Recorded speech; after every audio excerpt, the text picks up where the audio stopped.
Well, I mean, that was not a surprise for Russians. Nobody was under the illusion here that the government just does all the correct things. Yeah. But it is, the one thing I've heard recently that made a lot of sense to me that I haven't really thought about, at least in these terms, is I was listening to an interview with this Russian economist, Alexandra Uzan, and he was saying, I really like the guy. Hmm. He was saying that one of the things that the pandemic is doing is it's a competition between different regimes, different forms of government, um, to showcase themselves, their efficiency, their ability to deal with these kinds of challenges. And it's not, for people of, let's say, your and my outlook on the world, I think it's not great news that China did the best job, sort of. Like their authoritarian, um, you know, digital authoritarianism, I think they've called it totalitarianism. Like that works for the pandemic. That works. You can do a quick lockdown. You don't have to worry about human rights. You don't have, like these, whether like the American thing where a person doesn't wear a mask because I have a right to not wear a mask. You do, yeah, you do have that right. Yeah. Yeah. Doesn't mean you should be exercising it. But in China, like that conversation is not happening. It's just the decision can be made quickly and enforced strictly, and then you can deal with something like a pandemic. And then, if it turns out that China is the best at dealing with these kind of challenges, that gives them an ability to grow to like that. Not China specifically, but that approach can become more appealing to governments and even to nations. Yeah, the idea of right is interesting because, in a certain sense, you don't have a right to be out in public without a mask if you're potentially endangering people. Well, that You then might we have we a, get you might, into it's interesting because yeah, you might have a constitutional, there might be no constitutional prohibition of it, yeah. or your right may not be constitutionally declared in any legal sense. But, and that's the thing, that's where you get into this like tension between social contract and, you know, legitimate constitutional legal foundations. And there's this tension, push and pull between those two things. First world problems. Yep. Well, Is Russia I is don't know. Russia in the first world? That's what I was about to comment on. I don't know. I don't know, man. Yeah. I think we used to be. It's interesting. What wasn't the classification that like the Soviet bloc, the communist bloc, was considered the second world, and then that whole Oh, reality that's dissipated, possible. and then we don't know what the worlds are. What is the numbering of the You know, worlds? yeah, it's a weird thing that I've kind of always wondered about it. It's not like the typical American is well versed in global economic theory or anything. But there's a saying. I don't know if you caught this when you were a student over here, but there's a saying over here, first world problem, which is Yeah, like sure. if you catch yourself complaining about something that, you know, it's kind of a sign of your privilege that you're able to complain about it. That's what that's called. Um, but I don't think anybody actually knows the designation of first, second, and third, etc. They just say Yeah, it automatically, yeah. and that's always been strange to me too, because it's really weird. Like on the one hand, I hear people saying first world problems over and over, and then on the other hand, I hear people saying we're horrible. We have a horrible economy where our people are not. We need to have a bold economic restructuring because of the injustice. And I'm like, which one is it? Are we Yeah. are we so privileged that Well, it all of is. our problems are first world problems? But of course class and race play into that, Yeah. and I think class and race weren't factored in the same way earlier. Yeah, and What were it you is gonna say? America is especially confused in that regard because you have like I haven't really like I was in LA kind of like I stopped there for a few days when I had a road trip through America. So I don't know, like I haven't gone to the Skid Row, let's say. But Yeah. even through my experience in America, and even more so, um, through the like media, podcasts, whatnot, things that I hear about America from Americans, it is like a very confusing thing. Like you have like in the same state of California, you have the Silicon Valley, you have Hollywood, which are these huge centers of wealth, innovation, production of popular culture for not just America, but the rest of the world. You have the wealthiest people on the planet, and you have like a huge population of homeless people who set up tent homes in the city. People who just even just without going to the Skid Row, like in my experience, I lived in Houston for a little more than a year. I've never seen in Russia like that number of homeless people who are obviously, like, I don't know how to phrase it. Like we do have homeless people too, and we do have homeless people who are deep into their alcoholism, and you just see this person who's just sitting on the floor in the streets, and this person is not gonna get out. It's that guy's stuck in a pretty shitty situation. But in America, I think there are more of them. They're more active. You see people shouting at things that are not there. That's a very rare situation in Russia. In America, I've witnessed it a bunch of times, and it's almost like I've had this image of a crazy homeless person yelling at somebody who's not there before I went to America, because I saw it in the movies, and I thought it was like a plot device, like a thing that you insert into the movie so that it's more interesting. Sort of like, Bruce Willis is shooting down a helicopter with a car, like crashes his car into a helicopter and that falls down. When you watch that movie, you don't think this is how things are. You don't think that in America people shoot down helicopters with their cars. And alongside with that, you see these depictions of the homeless problem, the drug problem, the mental health problem, all tied together. Then you actually go to America and you do not see the Bruce Willis part, but the homeless person yelling at the thing that's not there, that's real. That apparently is just like a part of the day-to-day life. And that's surprising. And so when you have these things together, it's kind of confusing, as you're saying. Like, is it the most, the biggest economy, the most thriving economy? And you do get, like, from talking to some people, you do get this feeling of they're divorced from reality because they're complaining about things that are not worthy of complaining. And then at the same time, simultaneously, like on the other side of the street, you see, a few tents set up by people who don't have homes, who are not going to have homes, who are deep in a drug problem that's like confusing and diverse because more drugs are available, it seems like, and so forth. So I don't know. America is this. Many things are happening at the same time. Things that are very diverse, very like on different sides of the spectrum. Yeah, well, it's like the myth of capitalism is that you can allow the market to create wealth, which creates jobs and opportunities.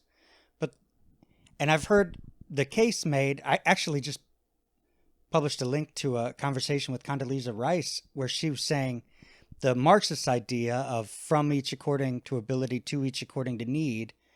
She said that can only be enforced at gunpoint, and it doesn't incentivize people to push themselves to create and innovate.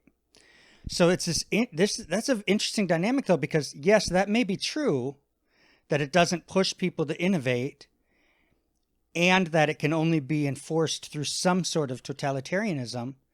But on the flip side of that, the market economy can also leave certain people completely disenfranchised.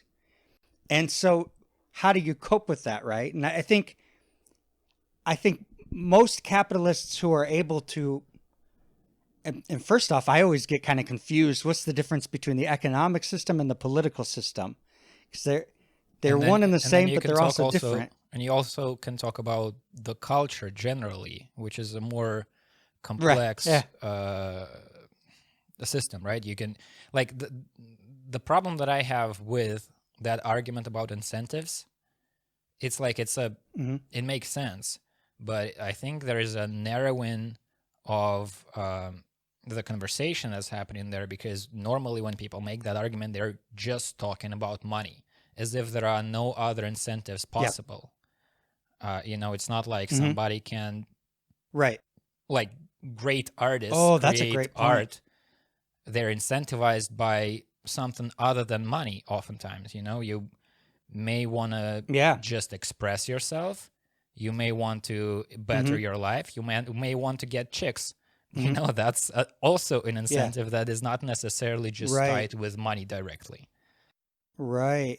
And Condoleezza Rice, who made that comment about the market system, she's a very devout Christian, and a very ardent churchgoer, right? So I think that a lot of times you hear these free market arguments made by people who are in kind of communitarian circles where they have this cultural phenomenon of religion, which involves what you say, dating, symbolism, art, the arts, community, communication, and that's provided by this religious community. But here's the thing, is like, not all citizens are members of religious communities.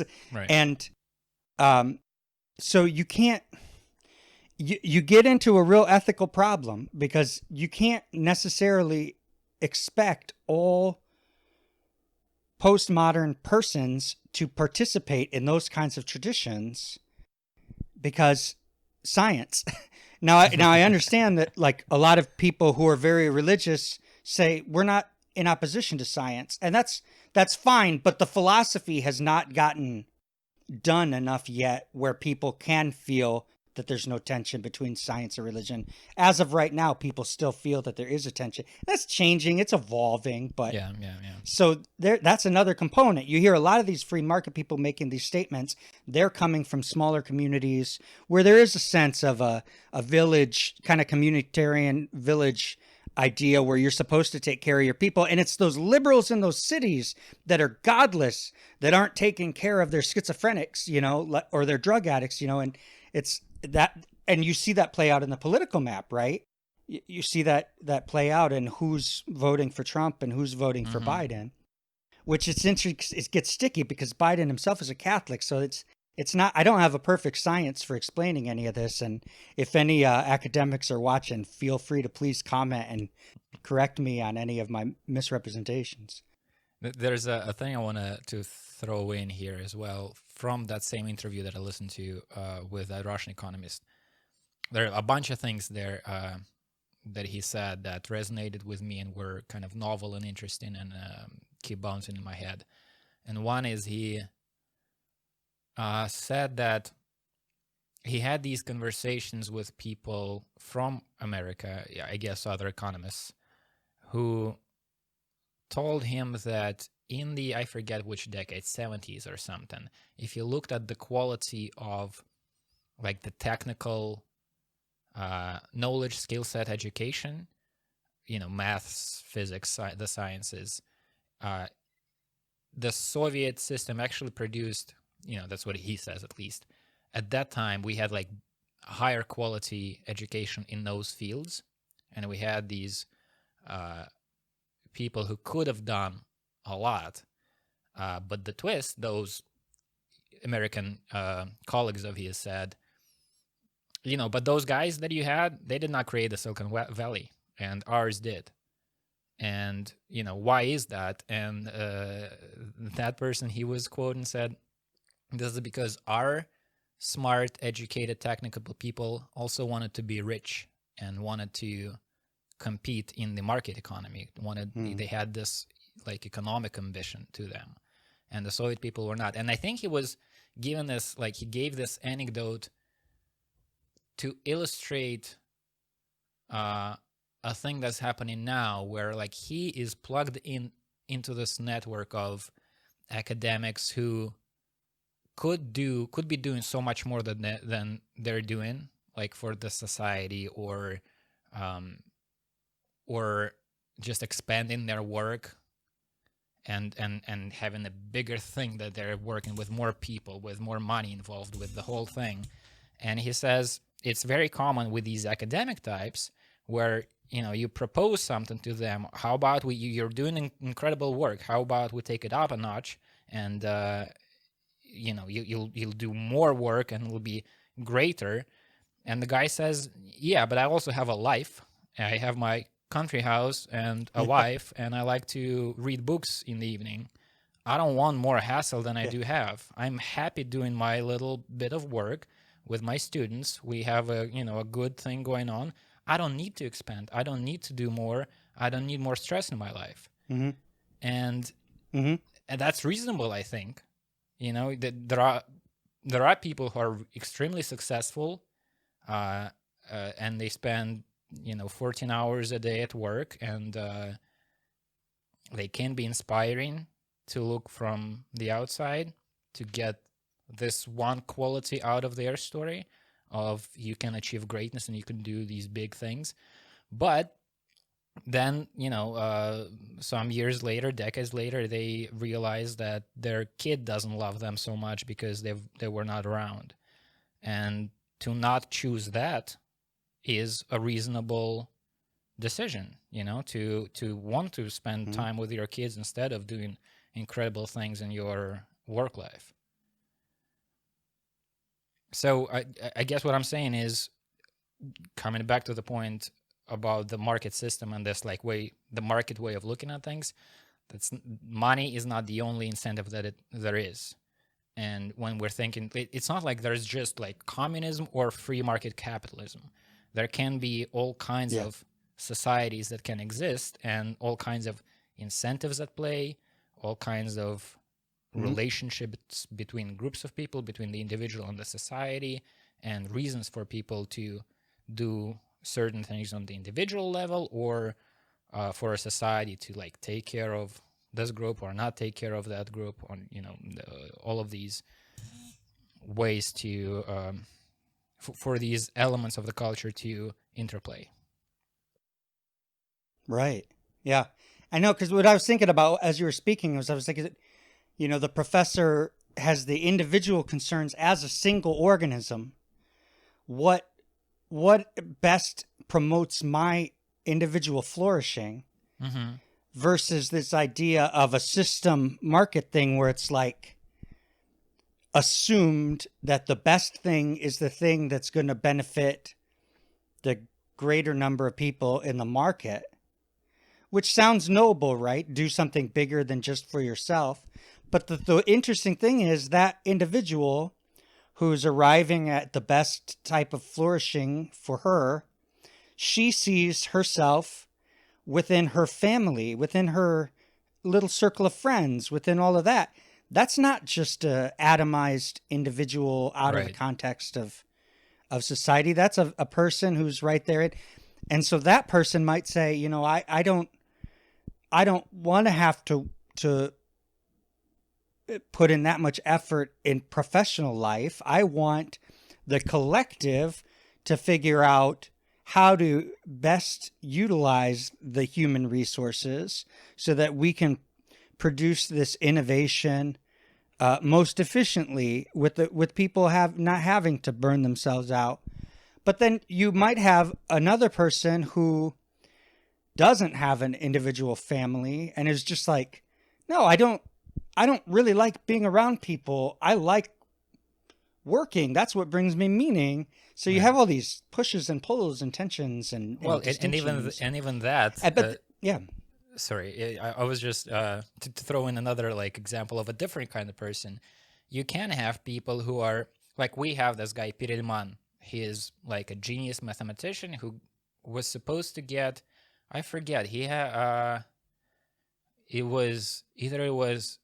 had something to do with the Fermat theorem or something, but he made this like he developed a proof for a theorem that there was already set up this like a word. If somebody comes up with a proof of this theorem, you will get this like sum of money, some really serious financial award. This was like an international endeavor, and so this guy developed the proof that people were seeking, and got into the news and was supposed to get this prize. And then we learned about who this guy was, and he's this like crazy long-haired hermit type who has no desire for money or recognition or anything. Yeah. He just likes to do the math. And so he didn't get the prize. He didn't. Yeah. He shone away from the journalists and from like all of these things that we consider success normally in the society. He had no interest in any of that. But he, right, so for him, the incentive was he just loved the math. He just wanted to advance science, and he did that, and he sent in the paper and then fucked off back to his, like, cabin in the woods or something.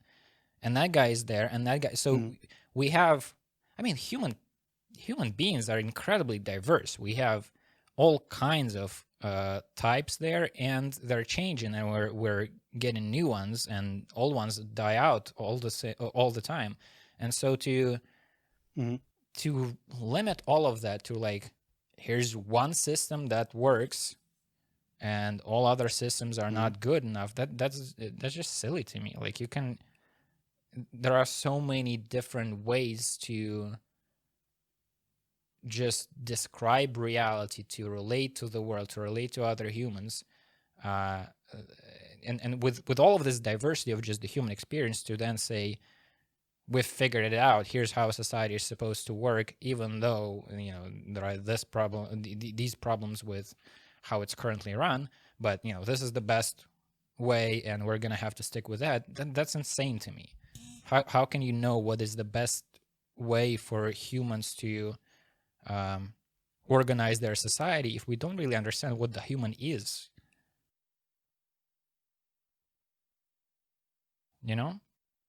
That's a really good point. You'd think we'd know what we are by now. or make peace with like, not knowing what we are. That could be it as well.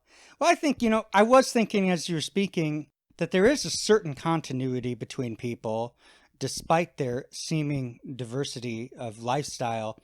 And that is that I think it's pretty sound a truth that if we feel that we're fighting for resources, then we get agitated and we have unrest.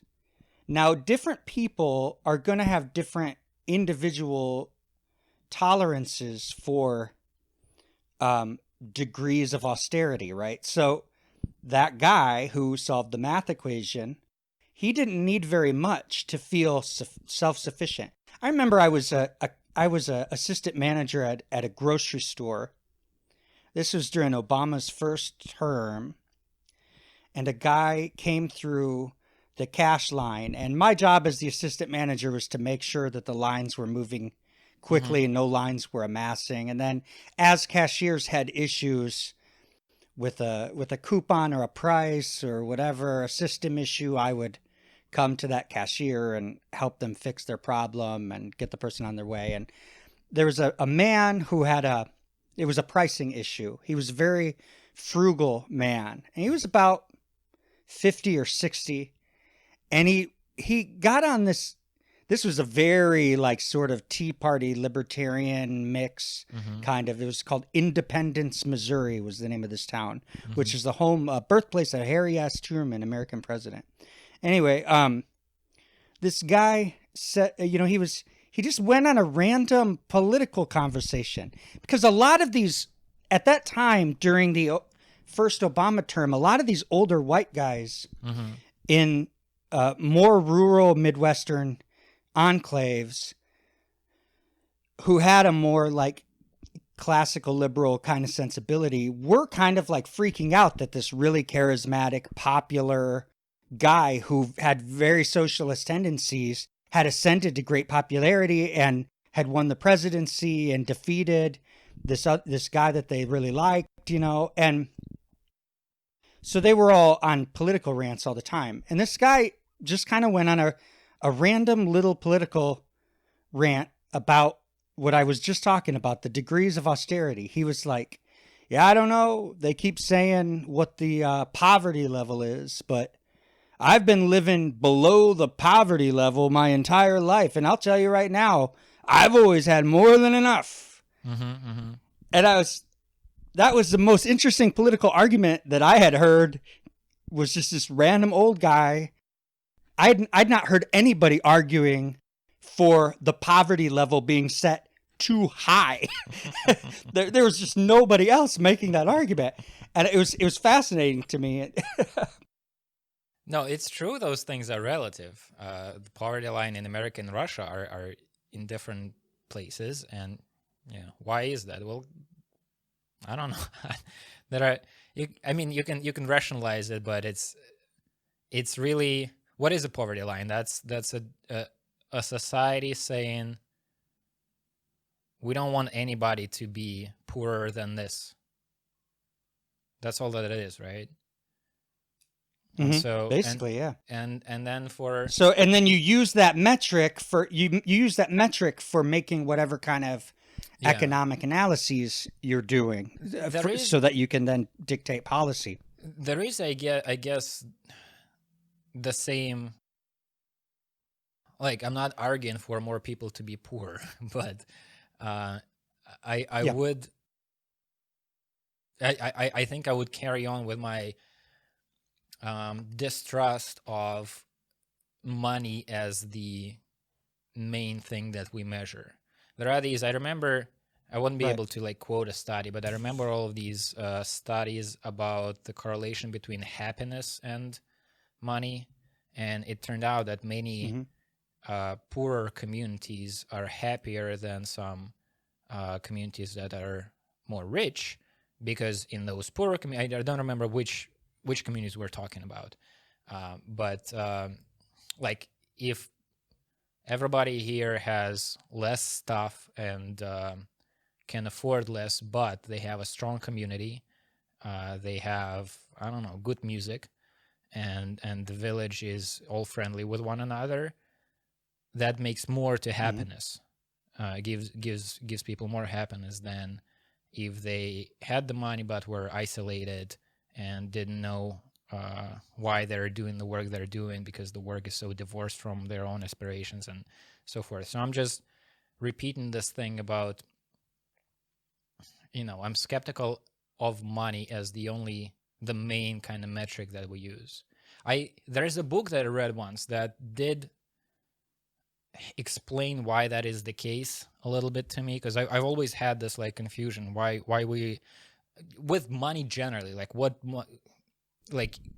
money is a thing that you can measure the value of a new hospital and a work of art and anything else, we can assign this painting costs $50 million and building a new hospital in this community is whatever, $1 million. And that seems weird to me, that you can put those two things from completely different categories on the same, measure them with the same kind of ruler. And then I read this book called The Measure of Reality, which it's a short little book that goes chapter after chapter through different things that we didn't used to measure, and then we started measuring. So at one point in the evolution of human society, we didn't measure time, right? And then a calendar was invented, and somebody came up with the concept of hours and minutes and seconds. And that whole process of being able to measure time more precisely, of getting everybody on the same page as to what day it is and what month it is and what time of the day it is, that was a hugely important, long process of, getting these societies to the same kind of place. One anecdote from that part was that I think it was talking about European towns back when not every town had a clock, and when a town does build themselves a clock in the main square, like that becomes the fucking thing. Like this town has a thing in its center that every hour makes a noise, and then everybody knows this is the next hour. So it's like at that kind of There's I was just going to say there's a Catholic church about 4 blocks from my apartment where I can hear the bells chiming at 6 p.m. and I know it's 6 p.m. right, right. And you'll notice that churches often, there are many times when a church's spire has a clock on it. Yeah. And so that apparently was this, big thing that it was a sign of a city being on the cutting edge. Like we have a clock that works precisely. Yeah. And apparently, I'm this was a long time ago that I read the book, so I might muddle some facts, but there is this anecdote there that there was a period where clocks started to appear in places, but there was still not uniformity in measuring the time and in how many hours there are in a day and how long the hours are. And apparently, wow. So it was the church people who were in charge of that, because they were the ones, like, there was the church and they had the clock. And then you had this dynamic where the duration of the hours slipped and changed at different paces in different regions, depending on the interests of the church people, because they're like, a part of the whole thing was that as a religious person, like a monk or something, you were not supposed to eat, to have the first meal until a certain hour. And some regions were shortening the hours before that so that they could eat quicker. And then other regions were more at peace with eating later in the day.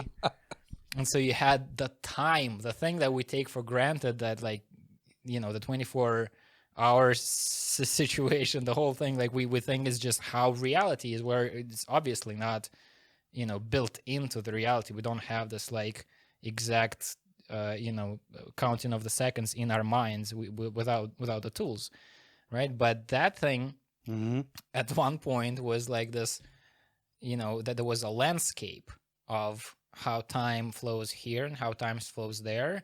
And a key factor in that was how hungry the church people was, Yeah. So why? The reason I brought up the book is it goes through all of these things. How we start measuring time, distances, how much of a leap it was at one point, to start measuring velocity. That's not an immediately available, intuitively available concept. And then you start measuring acceleration, which is a trip if you haven't thought about it at all, if that concept didn't exist. And then somebody came up with, how about we change the speed of changing of the speed, right? And so all of these things. And when you put money into that context, where humanity has this long history of conquering space and time and all of these different areas of life with measuring them. If you can measure things, you can do a lot with it. So then in that context, it seems reasonable that a measure of value would emerge and we would apply it to anything that we can. But it still feels weird to me, to I don't know, measure the quality of a piece of art. Like, this is a Pollock and it costs this amount of money, and this is a guy who didn't get into the gallery system of getting the prices higher every year, and it's supposed to tell you which art is good and which art is bad. That's crazy. And then if you add to it, as I said, this example of also one Pollock equals, I don't know, 4 hospitals, probably more hospitals than that. That's a very strange way of looking Yeah. at things. Well, it seems that way, but it can be made simple when you realize that there are two different phenomena going on.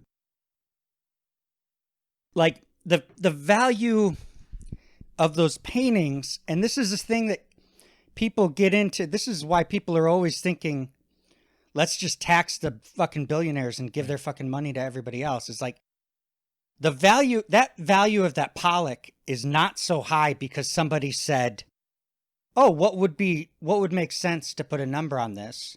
Mm-hmm. Well, they do say what would make sense to put a number on this, but they're not, the logic that they're using is not, oh, how does this compare to a gallon of milk or Right, to healthcare or to, that's not what it is. What the way they decide what the right number is how much can I sell this for, Right.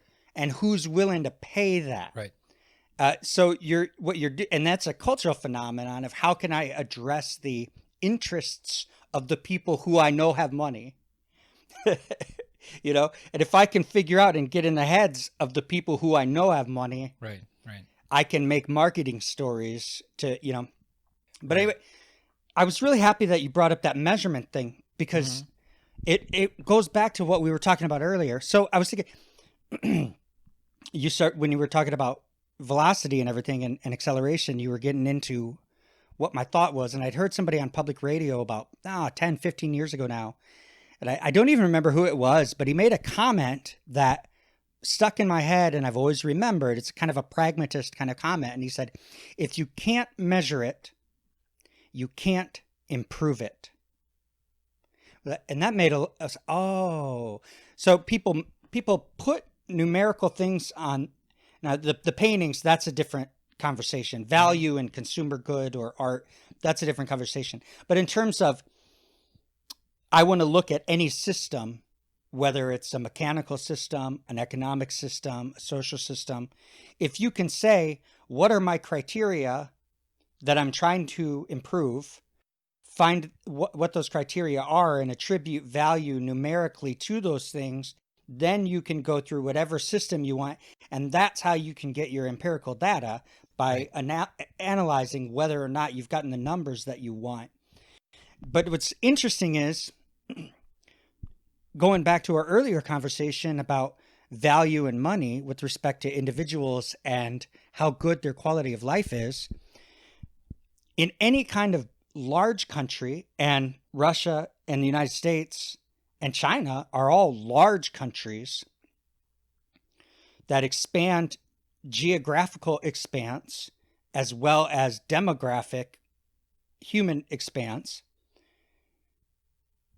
You have to try to figure out at the governmental level what system is going to be the best thing that I can do to bring the best good to the most people. Mm-hmm. And the way we measure it in the United States is, are you going to get voted back into office next year? Mm-hmm. Is your senator and your House rep and your president all the way down, are they going to get elected in the next cycle? And that's how they say this is the best system we could figure out to test whether or not the populace likes what's going on. Y'all have a different system where your president is in office for a lot. And I actually don't know about Russia. Do you have representational government underneath that, like provinces and regions with senator type situation? Yeah, we do. It's a different system, but the logic is the same. It's people have made. Do you know what a cargo cult is? I do not. That there was a time where it became a metaphor of the cargo cult has become like a cliche in Russian political commentary, where everything happening in Russia, people like the political system we have, they would say it's a cargo cult form of democracy. Cargo cult refers to these tribes. I forget whether it was in Africa or somewhere, like these little communities that live as they've lived for thousands of years. These, what is the currently appropriate term to call them? Not primitive, but whatever, right? And indigenous or I suppose, yeah. But like they haven't changed in the structure of society, in the way of life from the old tribal times. And there was some kind of a disruption going on that didn't have to do with these tribes, these advanced nations where, I don't know, there was a war or something, and people knew that they're disrupting the lives of these people who are not in contact with the outer world. And so they did the right thing, or their attempt at the right thing, which is to drop humanitarian aids for these communities. So they would drop food and stuff like that from airplanes. And then whatever they were doing was over. And so they decided we should stop dropping these goods. And they left. And in a little while, these tribes started building like models of planes and helicopters out of wood. Because for them, like, they were going about their life. And then, a huge metal bird appeared in the sky and dropped food.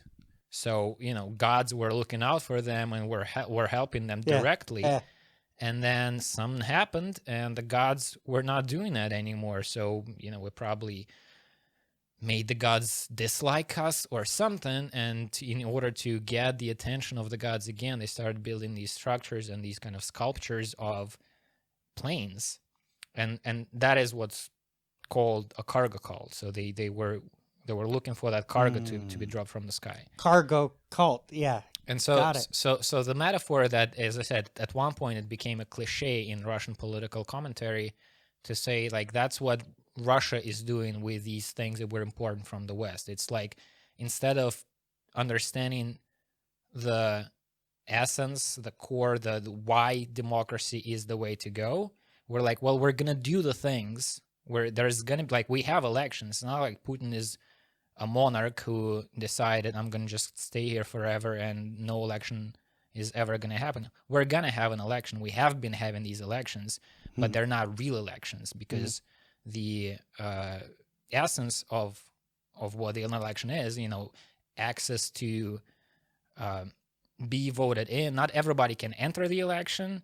If somebody actually poses a threat to the guy in charge, that one is going to be put in jail or somehow excluded from the election, right? And so we're going to go through the ritual of going to the polling place and putting the mark and the whole thing, but it's not actually the decision-making process. And so that's an interesting, complicated question to which I don't have an answer. I think there are multiple answers that people put forth as to what is the purpose of these elections, of these democratic procedures in non-democratic countries. Like Lukashenko had an election and then in Belarus and came up with a number of how many people voted for him, which was obviously not the real number, judging by the numbers of people in the streets protesting it, right? But he still did have the election. And the question as to why these people choose to have the election, why they care about these numbers, election numbers, also polls. The rumor has it that like in the Kremlin, they pay very close attention to the polls of like how much support does the governor have, does the president have, and all that kind of thing. And it's not to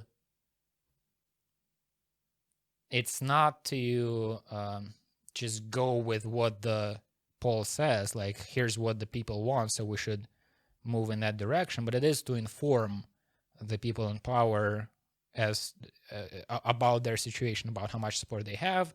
And so that's just one piece of data coming in for them to figure out their strategy.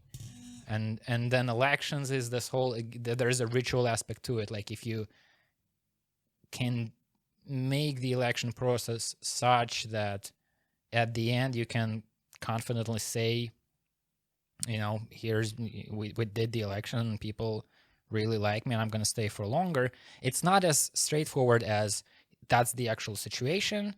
So I have this mandate, I'm going to carry on. It's like I'm going to do this whole dance, this whole nationwide ritual of establishing that I'm gonna carry on as I do, but it's not the same as actually making decisions through that process.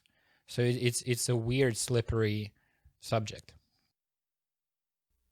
There was something that was published in the New York Times, or maybe the New York Times Magazine. I can't remember if it was before Trump was elected or just after. Mm-hmm. But I don't know if you know, there's a British entertainer who's done a lot of work in America named Stephen Fry. Yeah, I know him. And he wrote a piece, a little op-ed, where he was arguing that the United States might consider doing something similar to what the British do, Mm-hmm. and that is to have a symbolical monarch. Right. And I'm not at this point, because I don't remember what his argument made. Now I'm leaving his thought and entering my thought. Mm-hmm. I don't want to mischaracterize his argument. But what I took from it personally was, so you have your technocratic parliamentary system that's going to argue about the nuts and bolts of policy, and that's a group of people. But then you also have and I thought about this a lot, because especially during the Obama administration, I really felt that a lot of people thought of them as like nobility or royalty. Mm-hmm. Like a lot of what people liked about them was that they represented what they wanted to see as being American. That and you do have those dynasties. You know, so Stephen, like the Bushes and the Clintons. Yeah, dynasties. That's a good way to put it. Yeah, Clintons and Bush. Exactly. So it'd be like, what if we had a thing where it was like, yes, we can, if you want to, we can sing a patriotic song, if that's your jam. We can prove that we still have the Constitution under glass in the museum. Right, you know, we can verify that we still have our monuments, yada, yada, yada. Meanwhile, the culture needs certain technocratic fixes to problems, and then we'll let the fucking professionals deal with that. Right. And to some extent, I think that's what Trump believes he's doing. And people like Peter Thiel, you know, the guy who early investor in Facebook and who does Thiel Capital. He's Eric Weinstein's boss for the IDW crowd out there. Peter Thiel, and I think people think of like Trump as just the figurehead. He's the thug boss who goes in there, and we're going to break it up, and I'm going to be the figurehead.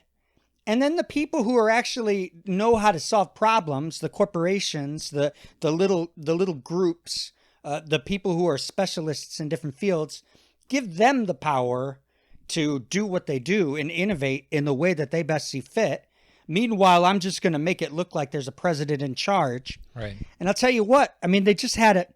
You know, I don't know how many people marched on Washington when Trump was elected wearing pink hats to emblemize vaginas. Yeah.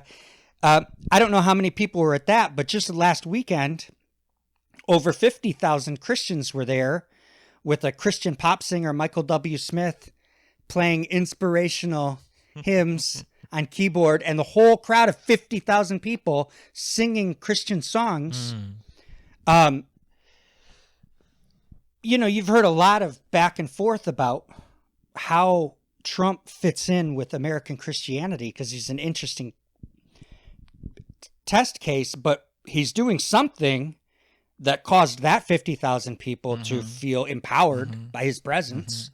You know, you know, you're going to get theologians going back and forth about how that works scripturally, but I've heard some case for it that it was, I think, in there's a Netflix documentary series, I think, maybe called The Family or something along those lines.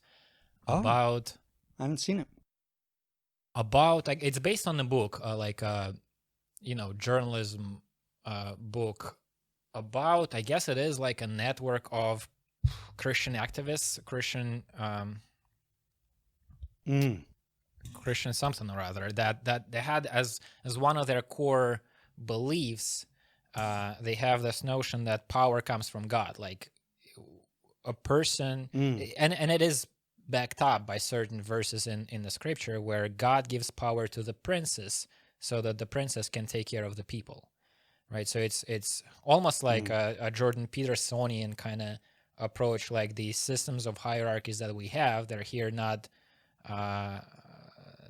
based on nothing. There's a hierarchy to the world. There's a hierarchical structures appear in every society, including lobster society, and the structures we have, they can, well, that's the Peterson thing. They can get corrupted, but what you want is like a healthy hierarchy as opposed to no hierarchy at all.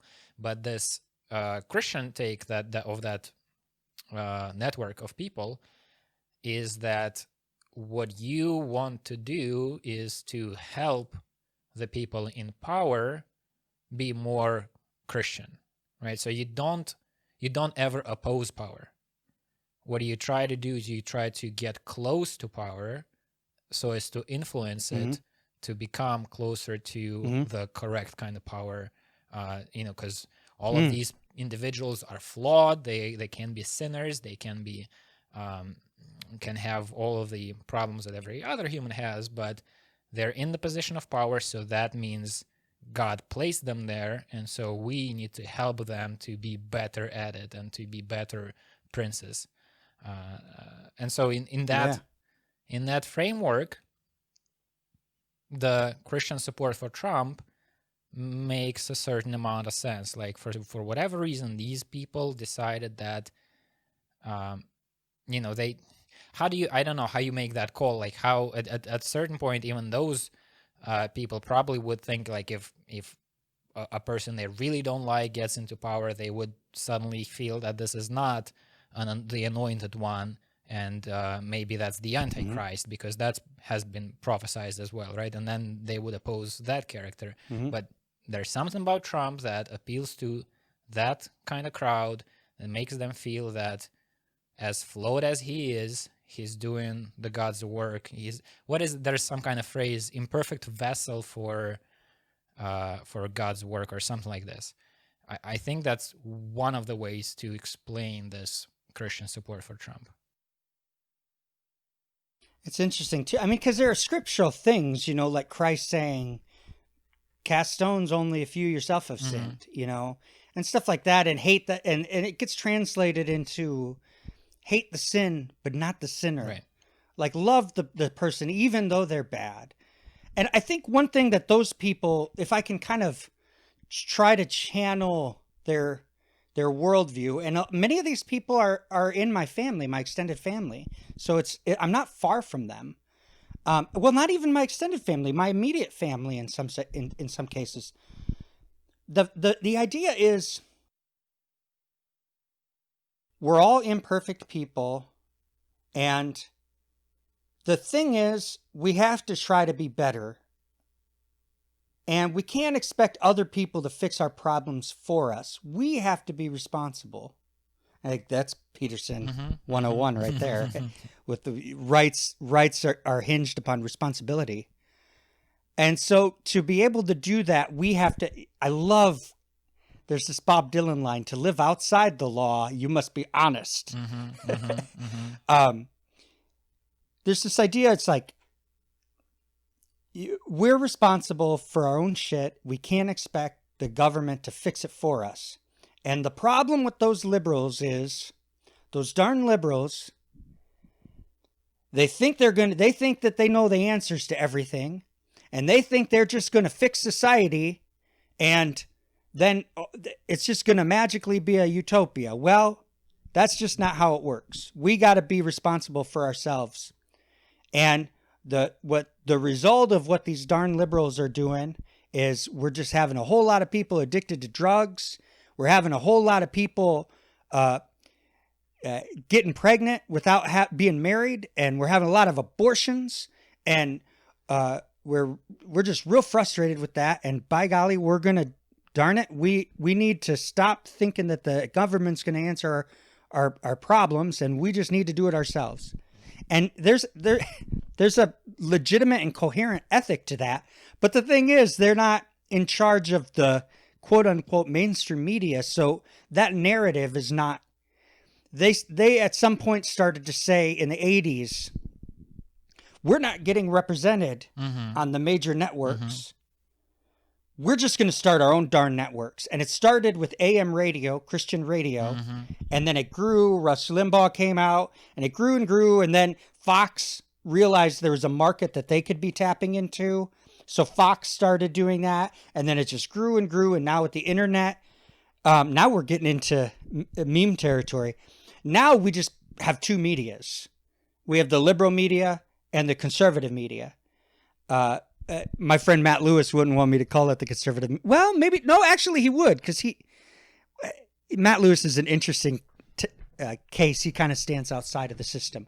But anyway, did I give you anything to respond to out of that? Sure. Yeah. The thing that I'm one of the things that I just really wanted to try to touch on this in this conversation, because like one of the things that happen when you and I talk is sometimes I manage to say things that I didn't know I thought, or articulate a thing that was not articulated. That's awesome. So that's like, oh, that's fantastic. That's one of the most valuable things to me. And so one field of thought that I wanted to bring up with you is this meme situation, and I think it's connected in all of these non-obvious, on the surface kind of ways to all of the things that we were talking about just now, I think. And it's this idea that the meme characters that we see appearing and living a weird kind of life online, starting with 4chan. 4chan is the place where most of these originate, and that in itself is an interesting thing because it's like this anonymous, whatever you want to call it. It's a place where nobody has. That is almost actually, come to think about it. Here's one of the things that I haven't thought about that makes a ton of sense right now at this second, is that at least in the Orthodox, Christian Orthodox system of thought, the culture, there was a time when iconography, the icons that people would paint, the religious, images of Christ and the Holy Mother and all that, were not supposed to be authored, right? So after sometime later, it has changed, and we have like Andrei Rublev is the author of the famous icon, the Trinity. But before that, there was a time when it didn't make sense for the image of God to be authored by a person, right? So it's just we humans have produced this thing, and it's because it exists in this liminal space. It's not authored by anybody, and that is the case with the memes that we have online with Pepe the Frog and Wojak and all of these characters, because they come out of 4chan, which is an anonymous forum. Yes, and the Curiosity Now cat.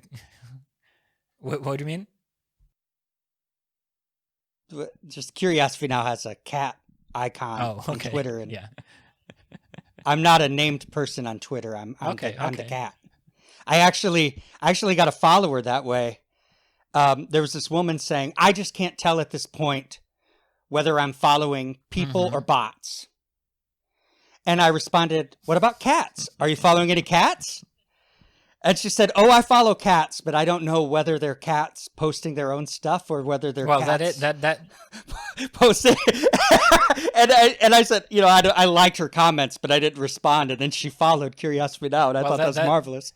There is this image that is in itself an internet meme of a dog sitting in front of a computer, and the caption is, "On the internet, nobody knows if you're a dog." And that is true.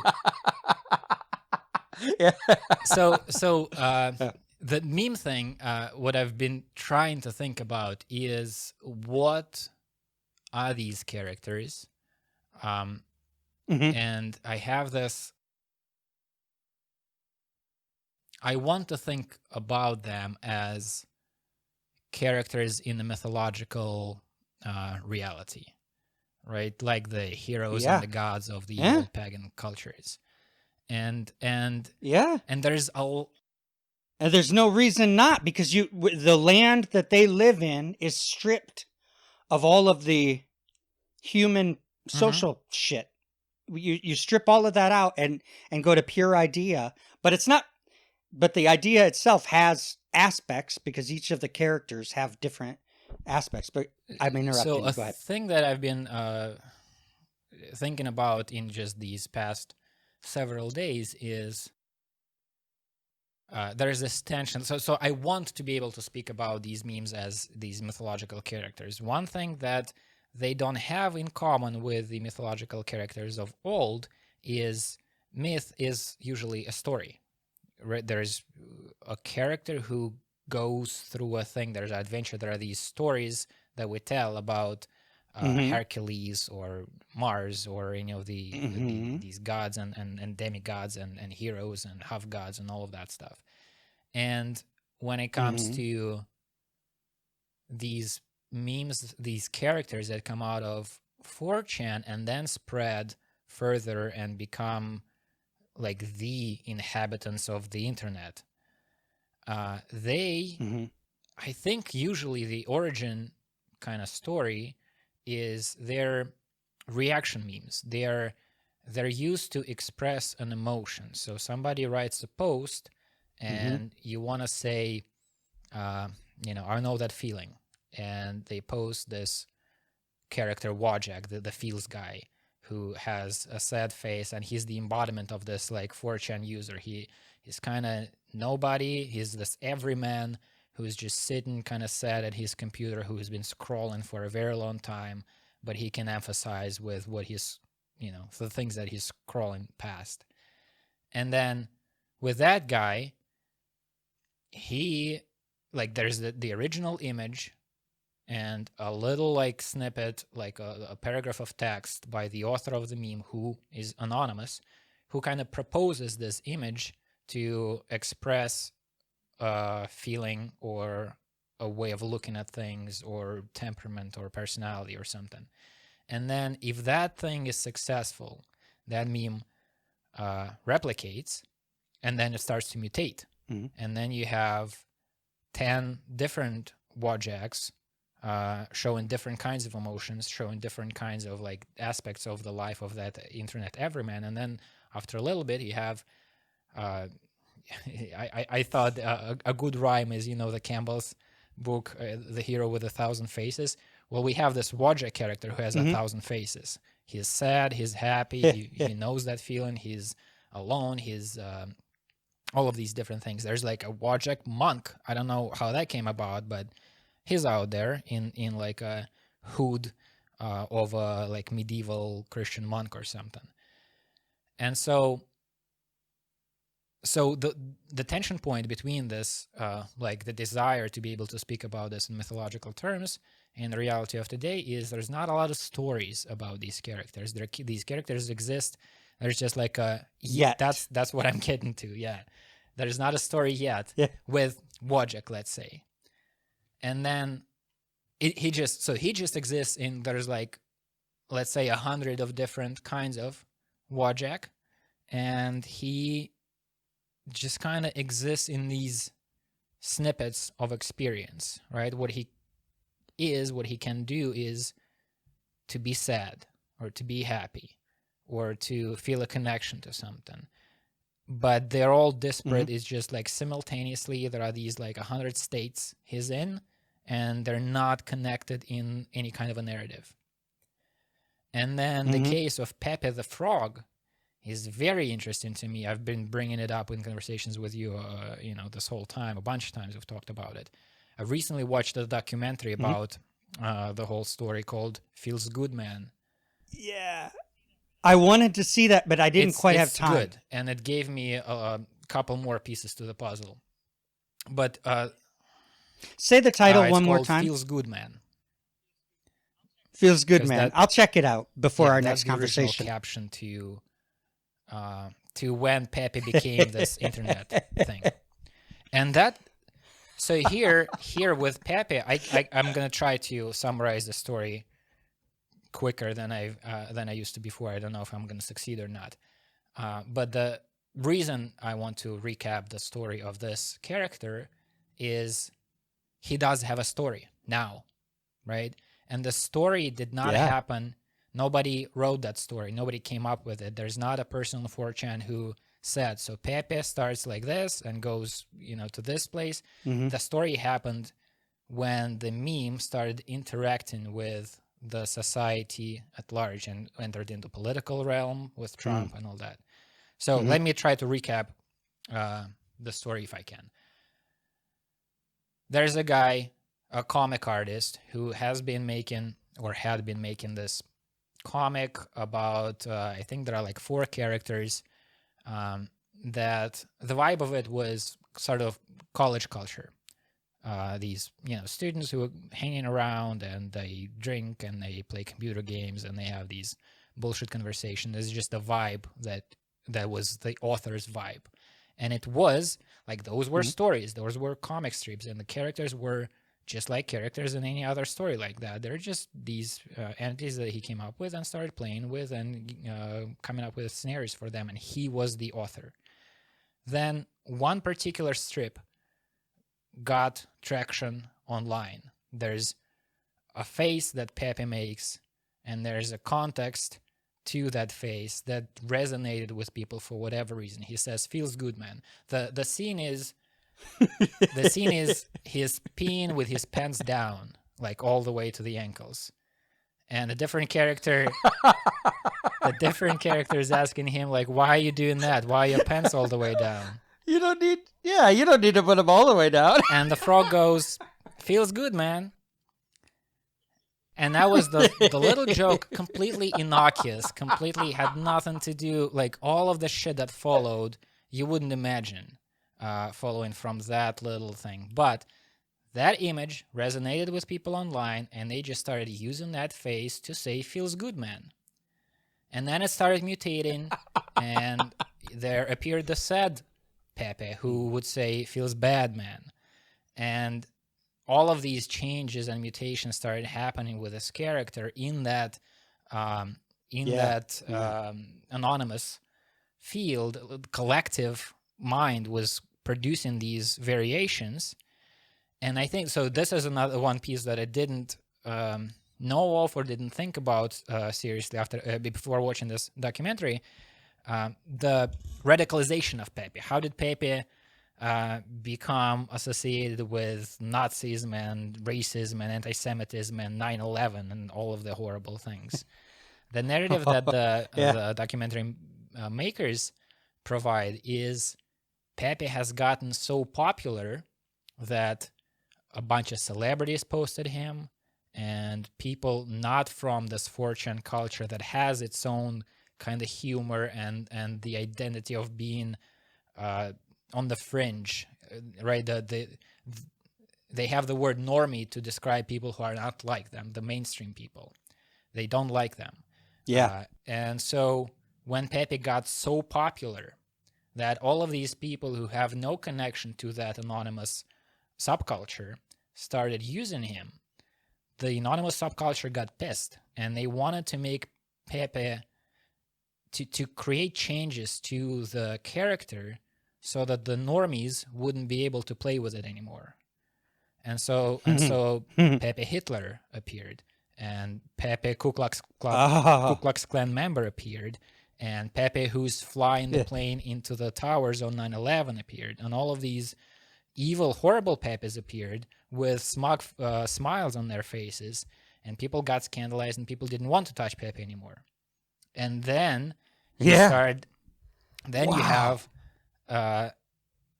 this is a weird part of the story that's difficult to pin down, I think, how Pepe became associated with Trump and with the alt-right, because two things I think were happening at the same time. On the one hand, you had, what's his name, Richard Spencer and his crowd. I think he was like maybe the originator of the term alt-right. It's like a rebranding of, I guess, radical right, or whatever you want to call these people. They do the Heil Hitler salute. So that says something about them, right? So that guy tried to latch on to the story and started using Pepe as a symbol himself. But I think at the same time, what was happening on 4chan is people saw that their meme is now out in the world, and people are having these arguments about him, and people are confused about it. And it was the spilling out of this like fringe weird subculture into the mainstream, and they wanted to double down on that, to play with it, to see what they can do, what Pepe can accomplish in his character, which by now has become this like troll character, a person who fucks with everybody just for the sake of fucking with everybody, to be provocative, to make people lose their mind, lose their shit. And so I think by now you have the situation where political actors want to use Pepe, and then this like overmind of 4chan doesn't have a political goal, really. It's not like they wanted to support Trump because of the policies he was suggesting or whatever. They don't have much care or faith in the political system. The election is not a thing that they care about. But Trump is himself a meme of a similar kind. He provokes people for no reason. He says outrageous things. He's almost like you can put, the Hitler Pepe and the Ku Klux Klan Pepe and the 9/11 Pepe, and then in that row you put Trump Pepe, and it makes sense because people who don't like all of that imagery, they also don't like Trump, and now they're scared because there's an actual presidential candidate that is somehow associated with Hitler and all of the things evil, right? And then you have Hillary Clinton saying Pepe is a hate symbol just like the swastika, right? And then yeah, she's so out of touch. The 4chan people are celebrating because we made these normies lose their mind. They're fighting a cartoon frog. Yeah. We got a higher up in a political dynasty to acknowledge that our meme existed in the first place. And not only that, but... And we also got an emotional reaction out of it. He is dangerous. We need to do something about the cartoon frog. That's a threat to our society. Yeah. And the 4chan people who usually feel the society doesn't give a shit about them suddenly feel, oh, they care. Oh, they care, and they're afraid. That's exactly it. Yeah. That's what I'm tying together. Like, oh man, I'm tying all this stuff together. The feels good man thing is relevant to Trump in that it's like, fuck your norms. I do what seems right to me. I do, So there's that aspect, but then there's also what I was talking about with the Christians that were singing at the Lincoln Memorial. They feel like no matter what we say, no matter how logical we are, no matter how valid our ethics or our concerns are, the left and academia are just never going to acknowledge what we possess. And therefore, we need to if we need to have a crazy president who doesn't live by perfect Christian values in order to fight back, well, that's how we're going to do it. It's the same essence in what you're describing with the people. It's like what I have an idea of a collectivity in government, which is, let's face it, it is fascist in nature, and the National Socialism of the Nazism is related to that kind of ethos. They say no matter what we say, nobody on the left is going to take us seriously. They're going to shoot us down over and this happened for 8 years when Obama was in office. It started with Stephen Colbert making fun of George W. Bush on cable. Jon Stewart and Stephen Colbert started making fun of George W. Bush. It evolved into a viable Democratic candidate, Barack Obama, who got into office and had a lot of influence. And then as all that happened, people on the right just got, their opinions were just seen as insignificant. Those are the crazies and the sticks. Those are the kinds of opinions that the crazies and the sticks have. They cling, like as Obama said in an error that he made in campaigning, they cling to their Right. guns and their God. Well, if that's how you were being treated about your beliefs, you too would put both middle fingers in the air. And so these meme manipulators say, no matter what we post on social media, we're going to get pegged as racists, sexist, bigots, whatever. Well, let's use this meme. If we can use this meme, we could say whatever we want. We take our identities off of it, and we just go into this pure idea, and we'll just torture and influence and poke, and provoke, and like you said, they got amazing results out of that. It is in the like for Pepe, I think there's definitely a place in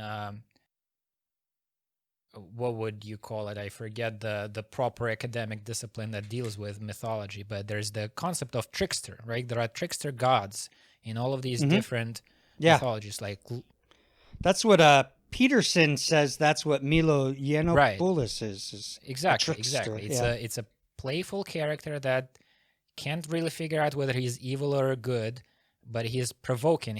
There's a story that I read somewhat recently as an example. Well, that character's not, I just want to interject real quick. That character is not threatening unless the person who watches them themselves is like kind of confused. Like, what?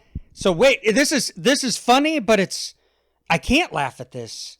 Because if I do, I'm a bad, and the trickster will go there. That's one thing. The other thing is, like with Pepe and the Nazi symbolism, is that has been discussed ad nauseum. The tricky thing that they do where they make a joke, or maybe they're not making a joke, and the swastika is a part of it. And for a person on the outside, it can be very disturbing because they're like, is this innocuous or is this the most evil thing that there is?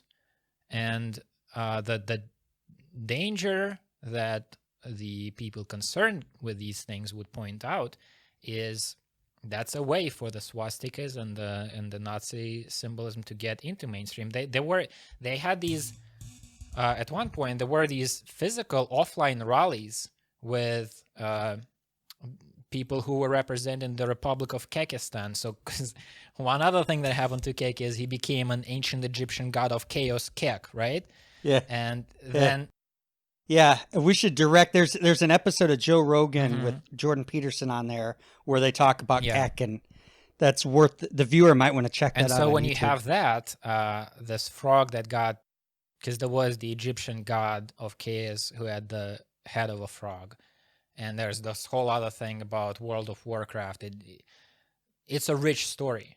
But when this new version of KK appeared, that is the Egyptian god of chaos, whose name is Kek, then the next thing that happened is the Republic of Kekistan appeared as an image. And that republic's flag looked very similar to the... not the official flag of Nazi Germany, but I think their military flag with a cross, except instead of the swastika, it I think had some arrangement of the letters, either K-E-K, Kek, or LOL, which is the same thing as Kek. It's trolling, it's fine. So it's like the flag says, basically, I find it funny that you're gonna find this disturbing, but it's very clearly designed to be disturbing. And then you have in real physical space in America, in a city, these people who go to a rally and they carry a flag that looks very much like a Nazi flag, but they're like, no, we're joking. And that is a weird, dangerous, strange situation. That's where it left the screen. It's not virtual anymore. That's an important component of that. Right. And so all of these things that are happening, there's a narrative to it, right? And the narrative is basically the change in, two things are happening. One, Pepe is mutating and going through these different versions of himself. some of which are really disturbing and evil. And one of them is Donald Trump, the president of the country, who tweeted out an image of himself as Pepe, right? That's okay. And Oh, then, wow. and meanwhile, the guy who created the character is all, struggling to deal with this, because now Hillary Clinton says he created a swastika, and people in the streets are approaching him. So, and poor he's guy. this like, it actually is also fitting, I think, to the story that guy, he's like, I don't want to do anything with politics. I like to draw frogs. I like college humor. I'm the most. Yeah, he's like, Exactly. And it's almost like the illustration of that saying, if you don't want to deal with politics, politics is going to deal with you. That's what happened to that guy. yeah. And so all of this turmoil is yeah. happening in Pepe world. The final chapter, for now, this is, I guess, where the narrative ends in that documentary, is that after, so America sort of, the story kind of died out, I guess, with Pepe. People talked about him, and it was this like frustrating thing, and then it's just people moved on to something different. And then suddenly, out of nowhere, Pepe becomes a symbol of protest in Hong Kong, a democratic protest. So these people who are on the opposite, there's nothing, there's no evil about him. There's no Nazi symbolism, none of this like vile stuff. Instead, it's a peaceful democratic protest, and people are holding little toy Pepes. They're holding images of Pepe. Suddenly he pops up in the other part of the world as a completely different character. And there are these interviews with people in the streets like, what's up with the frog? Why are you carrying the frog to this thing? And they're like, well, I like him because he looks kind of sad and he's so cute. And it's a whole different vibe. Yeah. But it just points that frog, that artist did something right. That frog has a lot of potential, like, what would you call it in evolutionary terms? He is fit, right? He's meme ability. Well, we already called him a meme. He's a successful meme, just like some species die out and others adapt to the situation. Yeah. This frog is very adaptable. Yeah, that's right. He's the he's the progenitive gene that is able to. It's kind of like it reminds me more of a virus than a gene, though. It's because it's like I can find hosts that will provoke me. But I need to read Dawkins' book. I'm reading Bob's book. The Moral Animal, right now, and I need to get better on my evolutionary theory. I've been really reluctant to read Dawkins' Selfish Gene because I don't like him as a person. And so, and I also think that it's stupid to call something that small selfish. I think it's no less stupid to give a gene anthropomorphic characteristics than it is to give divine being anthropomorphic characteristics. And Dawkins certainly gets pissed off when people describe God as a male deity or something. I haven't. I don't know. So fuck that guy. Richard Dawkins, who's not listening to this, fuck you.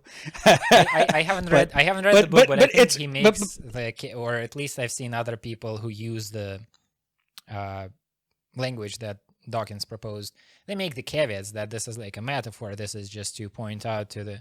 It's a metaphor, but if a religious person says the Bible is a metaphor, oh no, it's not. You're But they have reason for that, because there are stupid Christians who do think that evolution is bullshit and don't believe in global warming and yada yada. And so they have real. It's like Thomas Sowell says, you can always find a dozen horrible people to make your case that a horrible thing exists. That doesn't mean that the entire institution is does that. So coming back to the memes, my recent the thing that I need to think through and maybe not even think through, but just work with and see what happens is I sent you, I think you've seen this like little draft animation that I have for a conversation I had with John Horgan, where I'm making an animation for the audio part of the podcast, and I'm playing with characters to replace myself and John. And the current stage is one version of that Fields guy, Wojak guy, as a stand-in for me, and the Minotaur, and it all takes place in the Minotaur's maze, and John is Minotaur. And this is just, it really is just like I found this app that allows me to make animations, and I'm just learning what to do with it, and so I need to use some kind of character, and so it intuitively evolves into something or other. But in making that Wojak character, in putting him in the traditional mythological context of, the story of Theseus and the Minotaur, and that's all situated within the ancient Greek mythology and all that, made me realize that he's actually perfectly positioned to be the traditional mythological character as we think of them in like Campbell's framework, right? Because he is the starting point. He is the hero who doesn't have heroic characteristics. He's Frodo, who's sitting in his hobbit land. He's the hero before the call to action, before the call to adventure. And so you can create an adventure for that guy and see what happens. I was going somewhere with this. Every episode starts again with that character chilling in their crib. And then you go and have them do whatever. It's like Jerry Seinfeld's apartment. Or you have a long arc with it starts like he changes and evolves as he goes on these adventures, which are made of conversations. You can do different things with it. Shit, I'm forgetting that I brought this up to talk about something else, and I'm forgetting what it is. Well, you found an app and you were playing around with the animations, and you found that just as good as anybody else, you could use the What did you say before I'm losing track here. What did you say before I started talking about this? You were talking about Christians. Yeah, I was just kind of finding the overlap in the Trump support between the meme people and the Christian people, and this idea of fighting by any means necessary, and sometimes the easiest way is to just do something that's kind of oblivious to the other side and use this symbol or whatever. Yes, okay, fuck it. I lost the thing that I wanted to talk about, but... Well, if you lost your chain of thought, I actually have something I'd like to put forward that I've been thinking about through this conversation, and that is, I like many people who came from a religious childhood. I didn't have a very religious childhood, but I did go to Catholic school, so I went to Mass at school every week. My parents weren't especially religious, but at any rate, I had that fun. And like many people who kind of leave the church and become atheists and science-oriented people, I went through that period of like kind of, wondering what's it all about and everything. And then I started noticing, that there were reasons people had these myths and stories and everything and religions. And I started seeing things like, I thought a lot about Star Wars, which that's not unrelated to Campbell. Cause I mean, that was a Hollywood convention for quite a while to use the Campbellian form, for narrative construction. And I started watching it was Star Wars and the Marvel and the DC movies, the superhero movies. And I said, oh, these people are doing mythology. It's instead of doing the ancient mythologies, they're doing modern mythologies, and they have the characters and they're interacting and they're doing the stories. And I said, well, that's great. Now we have these modern secular templates where we can do what religion used to do. But there was a rub. And the rub was copyright. You can't go and make your own Batman thing unless you go through the proper channels of the licensing. That's not to say it's impossible, and people do that. And maybe I just needed to think of the problem being bigger. Like maybe that's how it, in that particular form of movie magic mythology, in that particular form, the way that the collective narrative, the collective story gets created is you have to go through this democratic process of whether you can get a job working for people that are going to allow you access to the licensing to then be able to manipulate you're the figures. sort of, but you have to go through the hierarchy to be able to do that. So only the people who are sophisticated enough and in touch enough with the culture at large are able to rise through that hierarchy and get to the puppet string thing where they can make Batman. They can make a pick where Joaquin Phoenix plays a mentally ill Joker in a more real, you're so that's you're one sort of way to do making the it. analogy between, let's say, Hollywood and the church that's in charge of. Oh, yeah, sure. Yeah, Camille Paglia would eat that shit up. So yeah, there was an element to the Pepe story again, of this like copyright battle, which was interesting.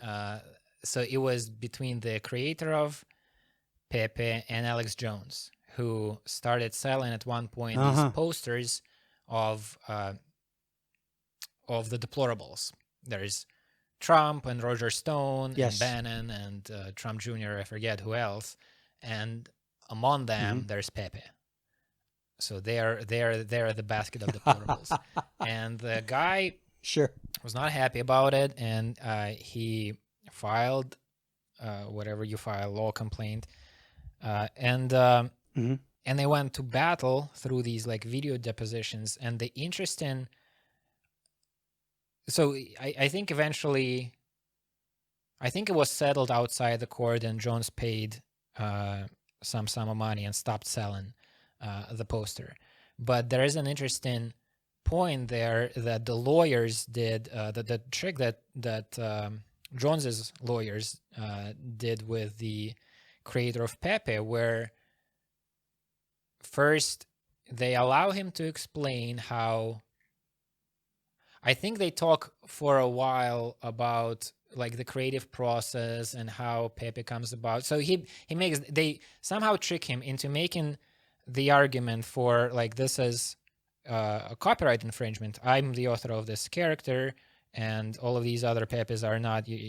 That's not okay. And then they show him a sequence of images of his characters in his comics, and like characters from Sesame Street and other popular culture stories, cartoons and whatnot. Yeah. And it's very clear that he derived a lot of his character from these other ones, and he doesn't think that's a problem, because that's what you do. It's a different character. It's not the Big Bird. It's like the Big Bird, but it's very clear that there's a clash there. You're saying that I can do this because that's the creative process, but you want to protect your character when it comes to other people changing it and making these other versions of it. But it is an interesting thing, and I think it's kind of like an American thing, where many of these disputes are set in this competitive court setting. And well, it's not like the court is unique to America, though I guess our courts are there's less of a rule of law when there's, I guess what I'm, the thing that I would like to point to is that I've been just thinking about recently in terms of what America is there's the competitive nature of everything that's going on. There's the court case. It's this competition in storytelling. It doesn't seem like these sides that really want to try to figure out what the just outcome is. It's a competition between the defense and the prosecution that kind of owns the competitive storytelling nature of the process. And the reason it was on my mind, regardless of Pepe's story, is what's happening now with the Constitutional Court, the what do you call them, Supreme Court, where so I don't know anything about the particular people that the judges that are there. I don't know the judge who is deceased now. I don't, and the news that she died came to me when I was in a rural area in Russia where there was not a lot of reception. I only saw the headline, and I think I saw some guys saying, "Okay, this is really, really bad," and well, correct me if I'm wrong, but I think just from those two pieces of information, without knowing anything else, without knowing who this woman was, without knowing any of the details of the situation, I think my assessment of the situation was like I had to explain to my girlfriend, like, what, so she doesn't know what the Supreme Court is, she doesn't know about the American structure, and I had to give this like overview that I think is correct, even though I know nothing about it. And the overview was that many of what we think of as laws, as these fundamental things in America, like the right to abortion, are not really laws. That's not legislature. That's a decision that was made by the court in a case, and because of the precedent right or rule, it becomes the law of the land. And the highest instance of this decision making is these 9 people. And there always seem to be 4 to 5 divided, 4 to 5 by this is the one side and the other side, because everything in America is divided into these two sides, the liberals and the conservatives. And so the interesting part here to me is this is the Supreme Court, this is the Constitutional Court, these are supposed to be the people who uphold what the framing document is supposed to say. Like, this is how we make sure we're on the same page as to what our sacred document says, and that's done through the same kind of competition. There are the two sides, and that. So why the person, again, I didn't know who this woman was, I didn't know anything about the situation, but I saw a Supreme Court justice died, and some guy saying, okay, this is really bad. Why is it really bad? Well, because Trump then can push his candidate in, and then his team will have more power in this decision-making process that will define what the foundational laws are. So the interesting thing to me, and you tell me now if I got all of this wrong, but the interesting thing here to me is that what the foundations of the country are, what the Constitution says, figuring out how does the Constitution apply to these decisions that we should be making now, that is also done through this competitive storytelling, sort of, through two sides. Interesting way to frame it, yeah. Two sides. Competitive storytelling. Two sides, arguing their way. So it's like, so then you sort of can make the case that what America is, what law is, what these like foundational patterns of figuring out how society is going to work, all of that is done through, let's say, competitive storytelling, the different kinds of competition, business competition, arguments, debates, the cases that the prosecution and the defense make in court. And there definitely is, again, from the outside, from just watching these documentaries and stuff, there definitely is this storytelling quality to it, where the prosecution knows that, or the defense knows that they don't only need to present the facts, they need to tell a compelling story. They need to show the defendant in the correct light. They need to bring in witnesses, not only because here's the relevant information that they have for the case. No, they need to tell a compelling story so that the jury feels compassion to the defendant or feels empathy to the the victim that the defendant is accused of murdering or whatever. So there's this. So it's all competitive culture making. These different forces are in constant battle as to who decides what Pepe is. Is it an innocuous character or is he a Nazi? And I'm kind of going on a long tangent here. To make a political point, at the end of it, I would say that the right is somehow, like in Pepe's case, they're better at this competition, because a similar dynamic, I think, as with Pepe, has at some point. They certainly had a more innovative tool. They had a more innovative tool in the last election. I think the left, or maybe the radical left, gives up on symbols easier. So there was this, like, I remember. Interesting. I remember, because there's such an emphasis on cultural diversity. Yeah, I suppose. But there is like a more fundamental symbol than the cartoon frog is the American flag. And I remember seeing, like, I went to some protests in America when I was there. It was the kind of first wave of Black Lives Matter, I suppose.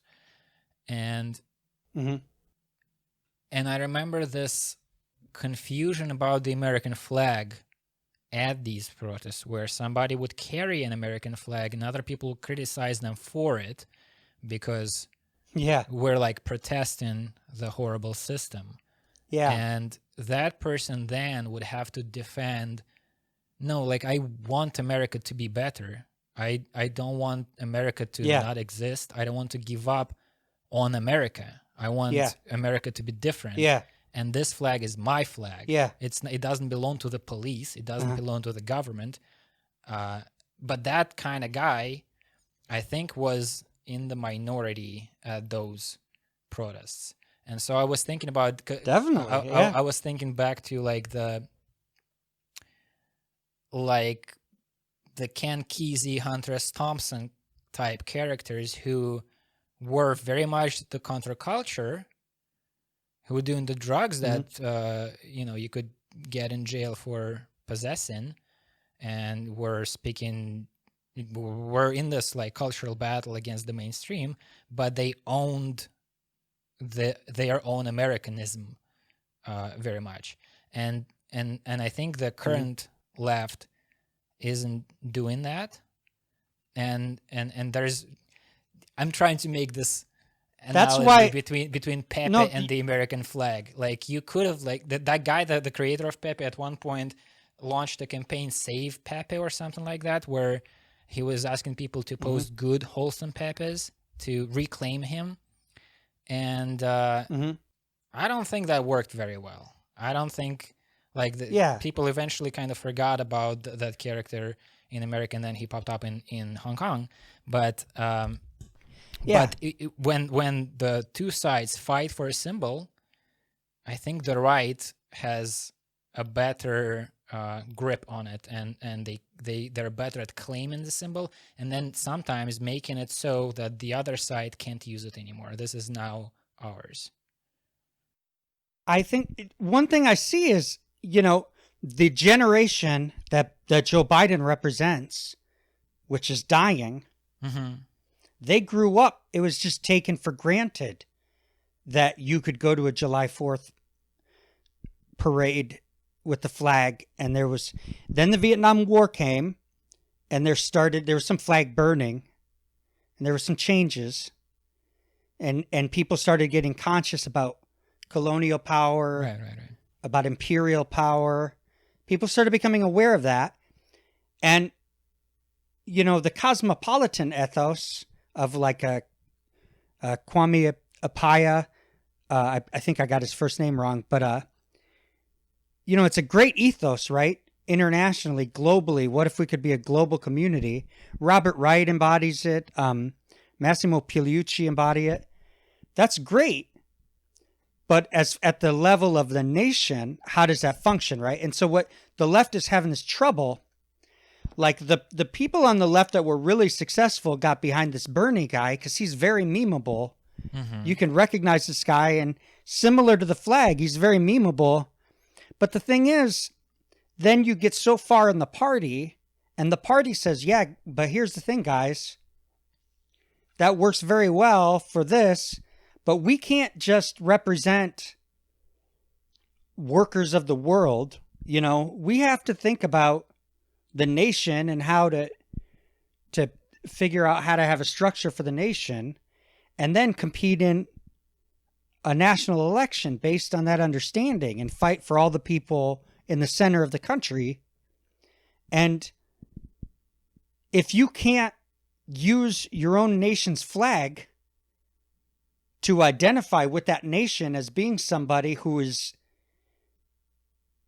in support of sustaining that institution, being the sovereign nation, if you can't do that, you're at a major disadvantage in a national election because it's that national. Are you saying Bernie election. would have? Are you saying Bernie would have a problem with the American flag? He would not be able to use that symbol. That's a good question. Well, I would say that a lot of his supporters are the types of supporters that you're describing, who would say the flag is bad, it's imperial, it's white supremacist, it's colonial, you know, it's whatever, you know. So, I'm saying that once you get a guy who's he doesn't believe in God, right? And his idea of the best functioning social systems are systems that are, you know, socialist. He would call it democratic socialist, but a lot of people, after kind of on the aftermath of the Reagan era, a lot of people are really anti-communist. Well, way before Reagan, actually started with McCarthy, but he wouldn't. I think the left was a little bit delusional about thinking that guy could go into a national election. I mean, I guess, you know, if Bob might say, if you get funds to the people who are suffering, they'll vote for, you know, a Jewish atheist socialist whose supporters don't like the flag. They'll vote for him because they're getting health insurance, jobs, food, or whatever. And that might be true.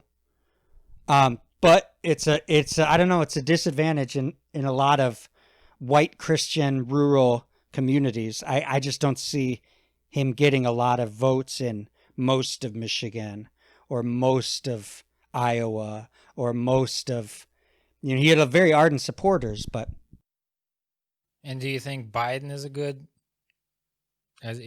has a good fighting chance? We'll see, man. They're spending a lot of money on ads. I know when I play my computer game on my phone, I see a lot of Biden ads. They're spending money in Iowa. They're not great ads. They're not horrible, but they're not great. Yeah. Well, I mean, I'm planning on voting for him anyway, so they're not trying to win my vote, but I'm not exactly sure whose vote they're trying to win and whether. I think one thing that the ads do well is just that it acknowledges that Biden knows people are suffering. If you looked at Trump, you'd almost not know whether he knows that people are suffering. Quite a lot of people are suffering right now due to the pandemic and economic And stuff. Trump says we're doing great. You know, I mean, the logic to what he's saying is you got to keep a positive outlook and focus on the best aspects of our culture. And, you know, people can point out logical flaws with that, but it's not functioning at the level of logic. It's, you know, there are three. You were talking, you know, earlier, and I was thinking about Aristotle's rhetoric. You know, the three components of rhetoric are logos, or logic, ethos.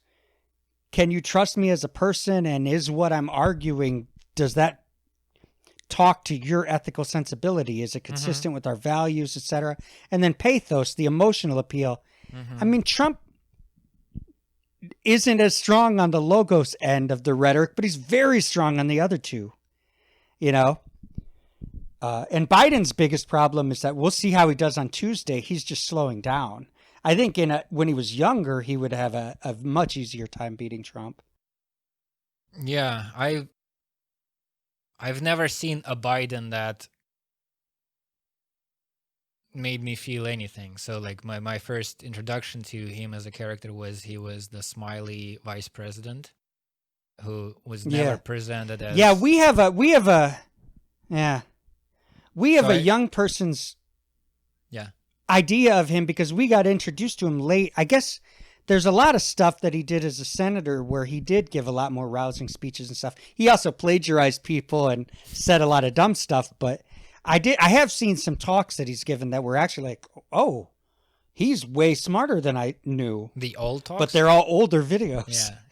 Yeah. I don't know how much you can mine that past. And obviously I don't, it's very hard for me to try to understand how an American, or more specifically an American in this state or that state, would relate to this candidate. Mm-hmm. But in terms of like that, what you're talking about, and I don't know either.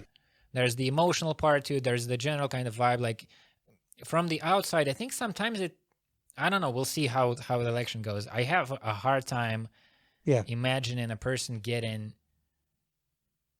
excited, emotional, getting any kind of motivation coming from Biden. I think if Biden wins, he wins because Trump has elicited not only positive emotions, but also negative emotions in people. So it's like, to me, it almost sounds like, it almost seems like Trump can do the election all by himself. You just have one candidate, Trump, and the choices are, do you vote for that guy or you vote against that guy? And Biden is this like stand-in person whoever, but not Trump. At the level of meme, it does seem that way with Trump, but the political reality is that Pence carries a lot of weight for Trump. Mm-hmm. Pence does a lot to get the working class white Republican base fired up. He goes out and does rallies and stuff. It's not just Trump doing all that. And similarly, Biden, I've heard, if you listen to Bob and Mickey on Blogging Heads, they make Kamala Harris sound like a completely incompetent politician. And I just am completely on the opposite spectrum from them. I love Kamala Harris. I think she's this very inspiring balance of tough prosecutor that is tough on crime, who also speaks to the identity politics and says, yes, I'm tough on crime. Yes, I've been a prosecutor and have been hard on the laws as they stood, as a prosecutor should be. But I also think that laws need to be changed so that the society is more just. That's a nuanced message that she really convinces me of. I'm very excited to watch her debate Pence. I think that she's going to instill dread and fear within his core. There's some people were saying, why did she go off after Kavanaugh during the hearing? Speaking of the Supreme Court, she went on this vent where she started drilling him, but she didn't have anything. She was just drilling him just to drill him. Mm-hmm. And I'm thinking, and people have criticized her for that. Well, why would you do that if you didn't actually have anything? I think she did that because she can do that. And she wants him to know that he needs to feel her force, And that's what I'm really excited to having a black Hindu female prosecutor as a vice presidential candidate. I just think it's thrilling. But Bob and Mickey do not share my enthusiasm. I would be curious to watch the debate, I think. But the Trump-Biden debate is a more... I don't know what that's going to be more use. Of the make or break. It's the kind of thing that you watch, a thing is happening in the culture and you just gonna see what the fuck that is, because I don't understand what it's gonna be like. This is what kind of conversation is what is this genre when Trump and Biden Yeah. are competing. It's a weird Yeah. kind of combination of elements. What do you make of the fucking Joe Rogan thing? Joe Rogan says in passing, Mm-hmm. yeah, I would moderate a debate between those two guys. Mm-hmm. But I have criteria. It has to be 4 hours, and I don't Right. want any of the people in Right. the room. It's just me and them, Right. which is kind of cool because he's like this MMA guy. Yeah. And, but I think Biden ignored it. And Because- Trump tweeted. Trump, Uh, he said, Yeah, I think Trump said, I'll do it. Let's do this. yeah, it was, I think the guy who was on the show, like when this conversation happened, said, Joe said he would do the debate, put the clip in, and in the tweet he asked, who wants it? And then Trump retweets it saying, I Yeah. do. And Trump said, I do. Yeah. Yeah. That, to me is, again, a sign of weakness of Biden, because he can't do that. That's what I thought. And Trump can. And I think that the Biden camp says, yeah, well, I think you point out something really good. Yeah, maybe he can't do 4 hours, but Trump can. Well, I'm but not also, even saying that he can't but do. Biden thinks that. Yeah, go ahead. Well, I was going to say Biden also thinks that Rogan is against him because Rogan said, the Democrats nominated Biden. I might vote for Trump. Rogan said that on his program. He said, and also this type of.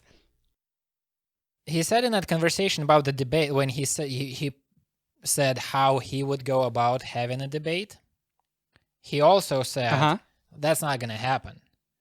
And that's not going to happen because... Oh, did he? Yeah, he said because the people at the DNC are smart people and they know that Biden can do this kind of thing. So in that...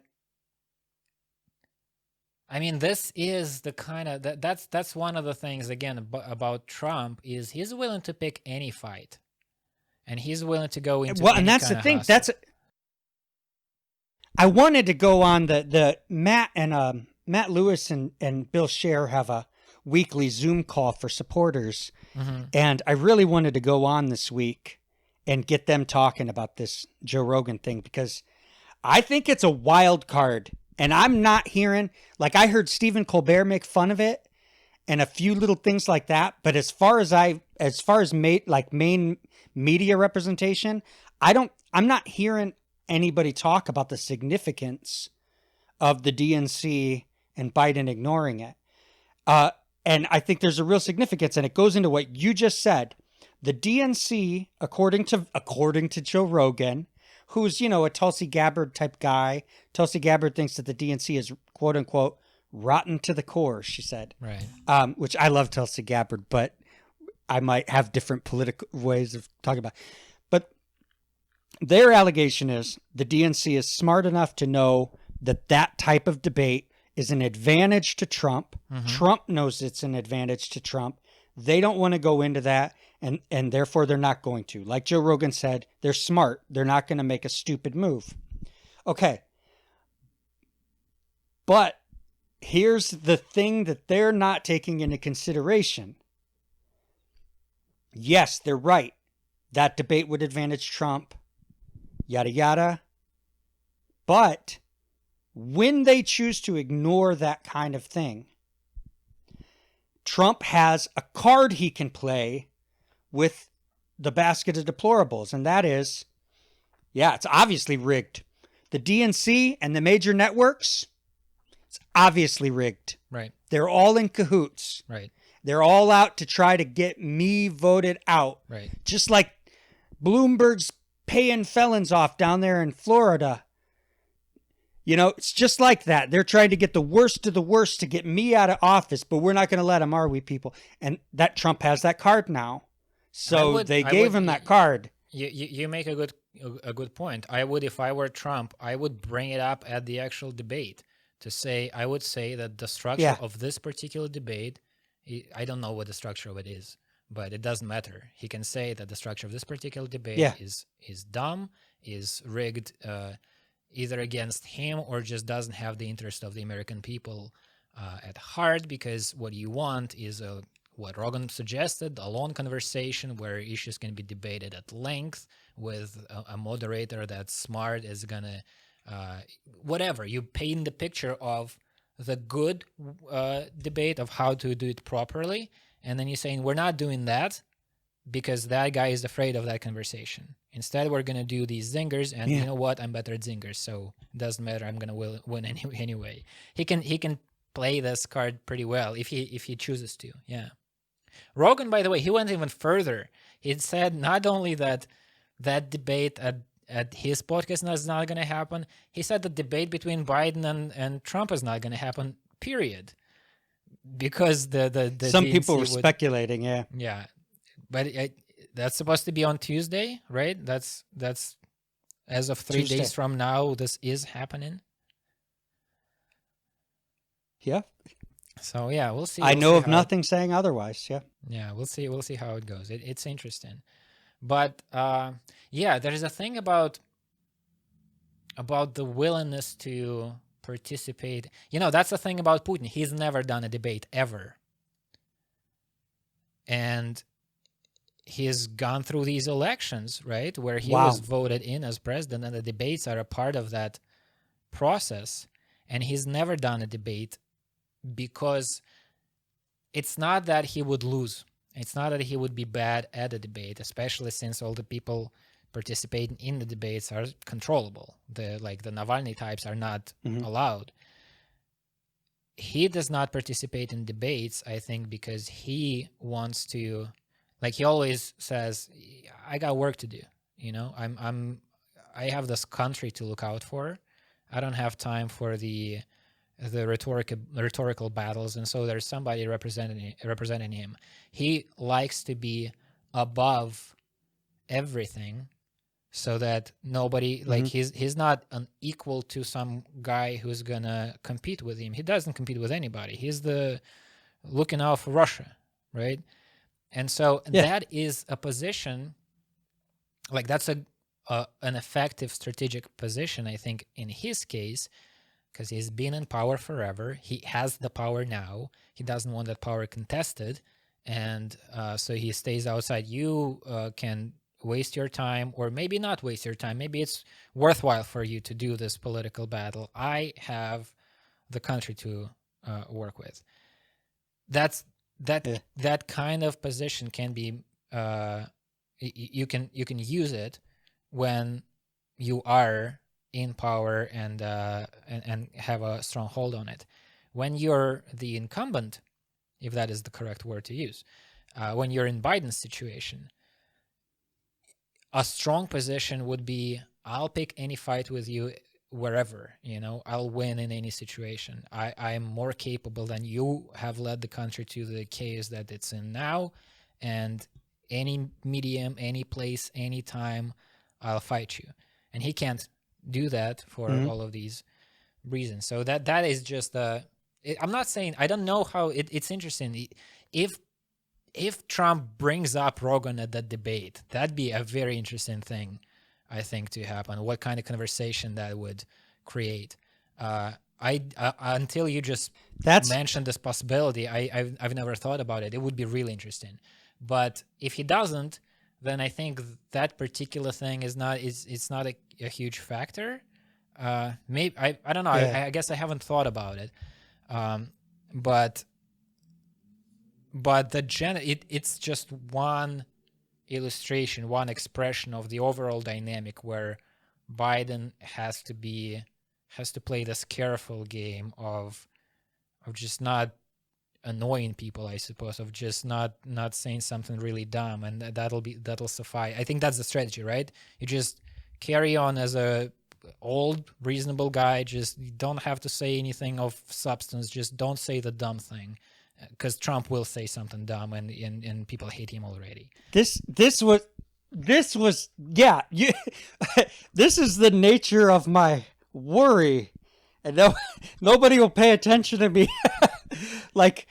Bob will. Actually, Bob will. Bob is the only other one that I've heard express this worry about Trump flipping winning this thing. I heard Matt Lewis or somebody saying early on in the summer, Biden just needs to stay in his basement, let this pan out. Trump looks so bad with this virus. Trump looks so bad with the economic stuff. And I'm like, that's the stupidest. That's just not going to work. You cannot plan your strategy on trying to withhold from acting because your opponent is so bad. That's just not going to work. It's underestimating Trump and his relationship, because Trump has got a lot more Republican Party support now than he did when he first got the nomination for the Republican Party, when he was a contentious candidate. Now he's much more establishment than he used to be. They're underestimating him, man. And you have to actively engage in the culture at large for people to think that you're a serious presidential candidate. And you brought up, well, what if Trump even just mentioned Rogan in the debate? He could mention any number of other names as well. You know, Elon Musk or Eric Weinstein or anybody that would throw Biden off to make Biden seem out of touch. Which would be very easy for Trump to do. Trump could very easily do that, because Trump, you know, he's just indifferent. I don't know. He's a golf course business guy. It's his business as a former reality TV show host to know who's who in the popular culture, you know. And Biden has been living in white privilege. What am I called? Senatorial politics, like old school political dynasty land. You know, which is a bubble of sorts. You know. Yeah. I think there's something about coming back to like the meme or mythology or some other non-tangible kind of level of the analysis of the situation. I think there's something about the like my kind of view of Trump is, from all these reports, you know, people say that he's if you file some kind of report to him, it has to be not longer than one page, and it better include his name a bunch of times to get his attention, and he doesn't have long attention span and all that kind of stuff. And I think, like, I trust that. I'll take that. And then his way of dealing with things seems like, I'm going to make the situation such that my kind of thinking, my switching from one topic to another, not holding a thread for a very long time, is going to be good. Is going to be a strong position to have. And so he produces the environment that's very chaotic, and it's very hard to predict. You can't make a long plan. He doesn't make long plans, so it's good for him if nobody else can make long plans. But he's good at improvising and at doing something that he might not even understand why he did this thing instead of the other. He goes with his gut. He says, I played very loose. And that works for him. And I think, like, what 2020 has been all over the world, that the meme version of 2020 that's going to go down in history is like, all of the things happened. We didn't even pay attention to when the Pentagon said the aliens are real. You know, that was, to remember this story, like, there's spacecraft that's not of this world, and everybody was like, moving on. There's also the virus and Trump and Biden and this thing happening, and then Lukashenko with a machine gun, and this chaotic world. In this chaotic world, I think the character that's like Trump, you can say like Pepe the Frog, is better positioned in coming out of this alive or a winner, because that character does not need like this established narrative of what's going on, does not need long-term planning. Things, I guess I have kind of like a little bit of a disposition for magical thinking of sorts, and I sort of think that when you really own that approach to life, things may happen that will benefit you that nobody can plan for. You know, it's like the world is chaotic. There are all of these things that happen that you can't account for in advance. Just life happens. Suddenly there's a disaster that you didn't expect. And a character whose initial kind of whose foundational one of the foundational aspects of his approach is, I'm not going to plan, I'm going to react in the moment, and I'm going to say things that other people will then talk about whether there was a good move or a bad move and try to build models on it. But my bet is gonna be that all the models are gonna fuck up, and you don't need a model to win. You just need to move quickly and do things that people don't expect from you. I think that character at this time is in a strong position. Yeah. It's like what everybody's putting so much emphasis on the damn leaders, prime ministers, presidents, as far as this pandemic reaction. There's something to the short one-page bullet point game plan for what is our pandemic plan going to be next time. Well, we want to be able to figure out what we're going to need to do and do it quick. If you're really going to have one guy who's going to be blamable for the deaths of however many people, you need to have a way of looking at the problem where an individual can use their damn intuition rather than have some big, grand, systematic thing where there's nobody clearly in charge and nobody clearly accountable for the thing. That those types of systems are just going to fail because they're too bureaucratic, they're too massive, they're too slow. Getting back to that argument that I brought up from that Russian economist who said that one thing that is happening with the pandemic is the competition between different regimes, different systems. I'd say that is also happening on a cultural level as well, and you see how different societies react differently. Like, what kinds of things can the government do, and then the culture goes, yeah, that makes sense, or rebels, or does this. And America and Russia actually are like on the different sides of the spectrum, but the spectrum is schizophrenic approaches to the situation or something. Because when like it from the way from my vantage point, it seemed that, like, I have friends in Europe, like in Germany, and it seemed that, well, I guess there were protests in Germany too, where people protested the masks and something. But I think at large, it seemed to me that Germany kind of reacted like they have this reasonable woman in charge. The way she spoke about the pandemic is that she included numbers. She explained what the coefficient is and where we want it to be. And here's how we're dealing with the situation. Is this like reasonable approach to the situation, like the way of speaking about it? And then it seemed that the society kind of went, okay, so I guess that's what we're doing, and let's do that. In America, as with everything, you have this competition of everybody with everybody else. People demanding the right to not wear the mask. People, I remember this image when, for a while, I haven't seen it in a little bit, but there were a few weeks when the nurse emerged as also like a meme character, like a heroic, because there were this, like, I remember images from, there's a protest of the freedom gun people who didn't want to wear masks and wanted businesses to be open. And then you had the counter protest of nurses who were standing there with their arms crossed,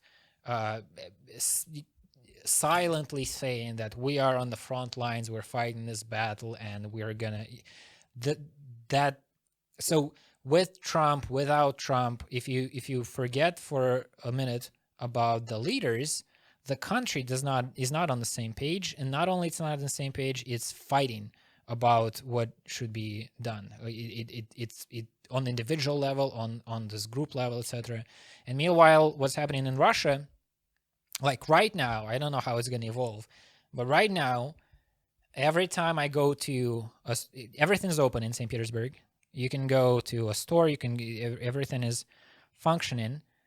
All of the stores, or almost all of them, have this thing, a piece of paper glued to the door that says entry without a mask is forbidden, and then nobody's wearing the mask. So this is the Yeah. traditional Russian thing where we say a very strict rule applies here, and then nobody gives a fuck about this message, and there's not like even it's not like you go into Yeah. the store and the cashier goes, please wear the mask, it says, and then you fight about it. And no, it's assumed, everybody knows. A few people will, but most people are not wearing masks. There's no fight about it. It's just kind of like, let's carry on with, we'll see what happens. If people die, then they die. Both of these approaches, the Russian and American, are not a coherent way of dealing things. There's confusion. It's just Russian, the emotional kind of element of this thing in Russia is kind of apathy or fatalism, and in America is the competition. So Opportunism. Yeah. so you're saying Both countries, in contrast to Germany, they're Right. just they're larger pieces of land with more people. So the Republicans, the American system of government was based on the Roman Republic, and seeing what was good of Grecian democracy and what was good about Roman republicanism, and how can we look at the way those systems worked and come up with something that is not going to overgovern itself. It's going to be bare bones enough so that it works for the large continent. Well, at that time there wasn't a large continent yet, so I'm actually, that's not true. But that was the system. Like, how can you have a bare bones enough system that there will be debate about every legislation that's passed, so that we don't overgovern, and that if one party, well, it wasn't a party, but so that one interest group or one class of people who wanted to acquire power could only get so far so fast before the system would gridlock, and that's how we would keep it adaptable enough for the most amount of people, the kind of a least worst approach to politics. But that was not in the era of pandemics that was come up with, right? And so that system, that gene, that meme was adaptable in the climate of the 18th century and the early 19th century as westward expansion occurred. Then all of a sudden it's a big continent thing. Then the 20th century comes in, and there are new threats, there are new things, and you have Woodrow Wilson and you have FDR, and you have more of a thing like, maybe we can be more technocratic about it and impose things that could better society very quickly, but that's rebelled against every change of the seasons. It's like there are these waves of progress and conservatism, and progress and conservatism, and there's that wave, and now you have something. Well, so this happened very fast. You have to have a president who's able to say, okay, there's a virus. What do we need to know? We need to know. We need to cut international flight right now. No more international planes coming in. What do we got for masks? And what do we know about it? How can we deal with testing? And if you can break it down to those bare things, stop international flight, figure out how to slow spread, and figure out how to test quickly so that you can point to sources, that's a pretty simple system. But the thing is, the system has to fight with itself to evolve it. Yeah, and you need to and how to get to that point.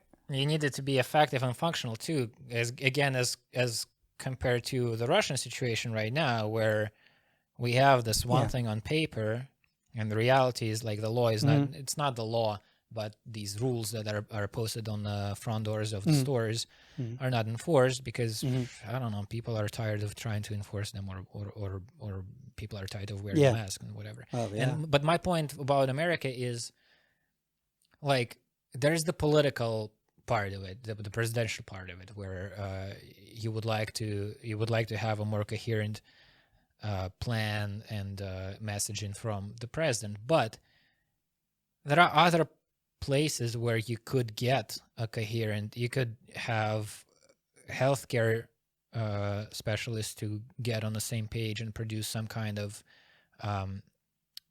non-disputed, reliable thing. And that hasn't happened. The CDC said one thing, then said the other thing, and there's a lot of mistrust towards it, from what I understand. Or you could have a media landscape that can create this kind of, a Walter Cronkite type person who delivers the news and explains what the situation is, and that's how the country gets on the same page as to what do we do about this crisis. But that's not happening either, because that is tribalized, and there are these multiple sides that are fighting out, and the solution. And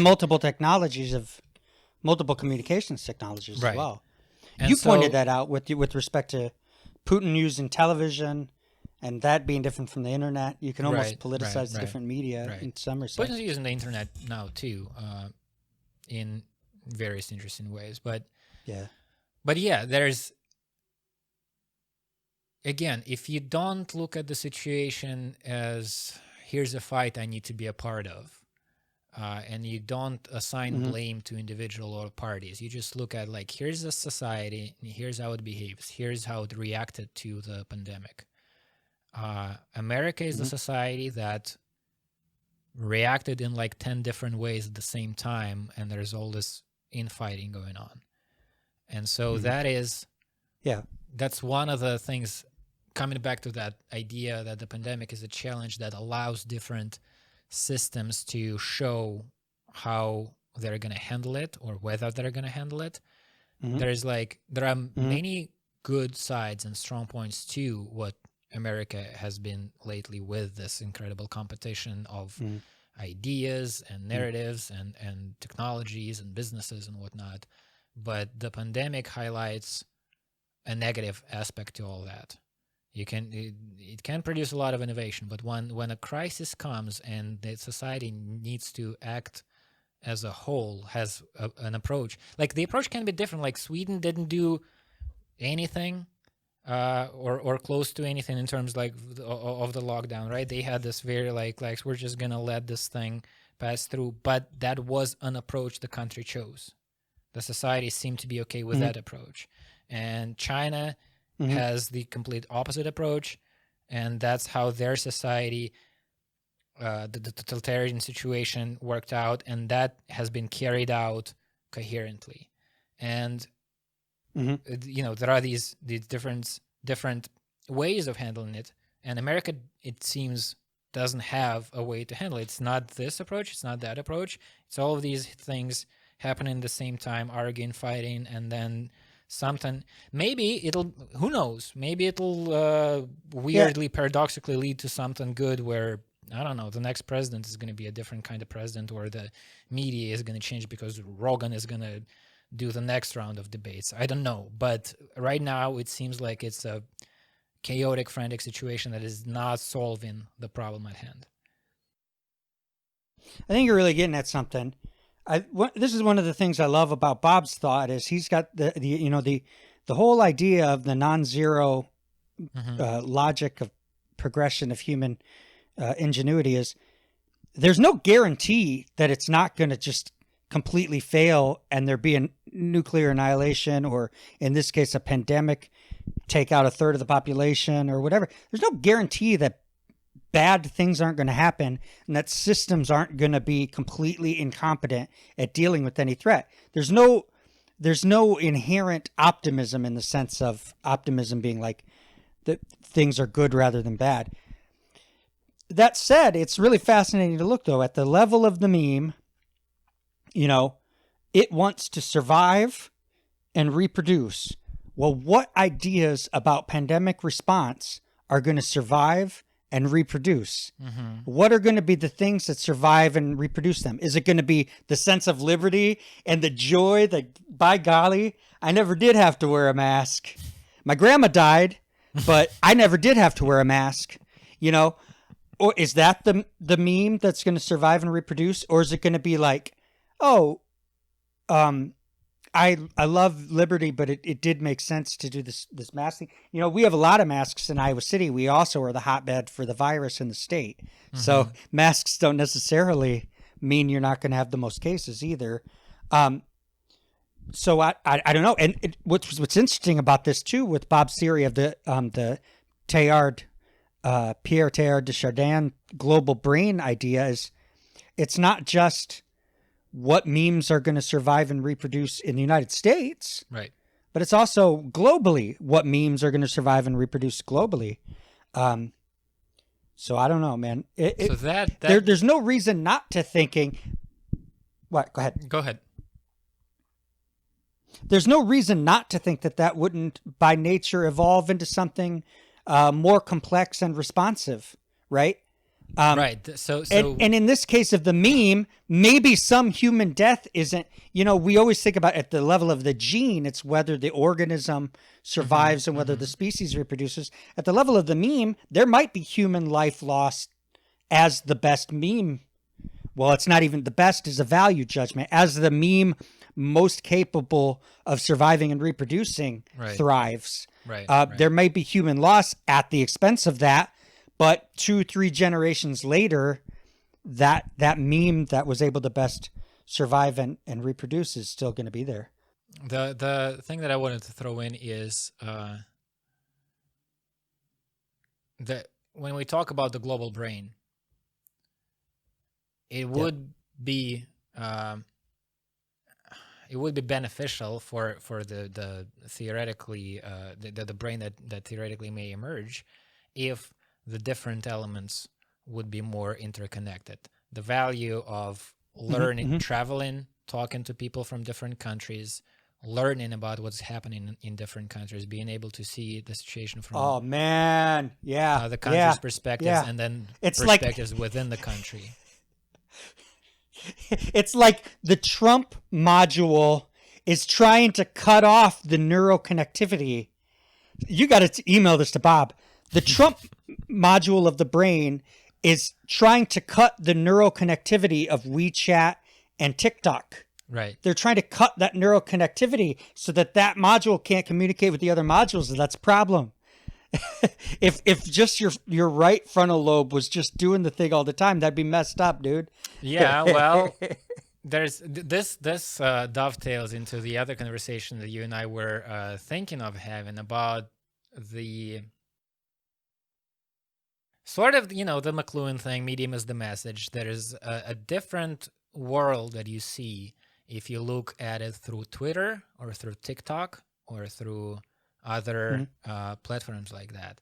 And so that is another level of it. Like, apart from like connecting China to America or whatever, what TikTok does is it creates this reality where people are they're dancing and acting little scenes, and there's this jubilant youthful energy that's fun. And I mean, I'm not sure, I'm not on TikTok, but that's what I've been getting as like the memes that leave TikTok, like as 4chan as a place where memes are created and spread, and there are these characters of a particular kind that that place creates. TikTok has been creating mostly like dancing teenagers from what I could see. And the decision to fight that has some kind of like, it has to have consequences culturally too. Like, you may be fighting it for political reasons, but you're also fighting dancing teenagers. This was like when I was I don't know, 20, earlier than that, when Putin came to power, this was 2001. I was 12, 13. And in a couple of years after that, I kept saying that my real problem, like I understand all the political arguments that people were making at the time of why Putin is, the problems people had with Putin. I kept saying that if I'm being really honest, my main issue with Putin is that he destroyed good TV. We used to have good TV. I understand what he was doing. He was doing this for political reasons. He didn't want, so we had this one channel that was known for good political, they had like a strong news team and good political commentary and political talk shows and all that. And that had to be dealt with. Mm-hmm. But the consequences of that was you destroyed a channel that had other things on it. And then that team went to another channel and created a brand new channel that I was excited about, not because of the political coverage. I was 13. I was not, I could watch a show, but it wasn't the most important thing for me. But on that channel, they had great music programming. They had I still remember this one TV show that they made that was like innovative and interesting and fun and cool. And that was a new thing. Russians were trying to learn to do television because that was, in the Soviet Union, there was a very particular kind of television that was not about good TV shows.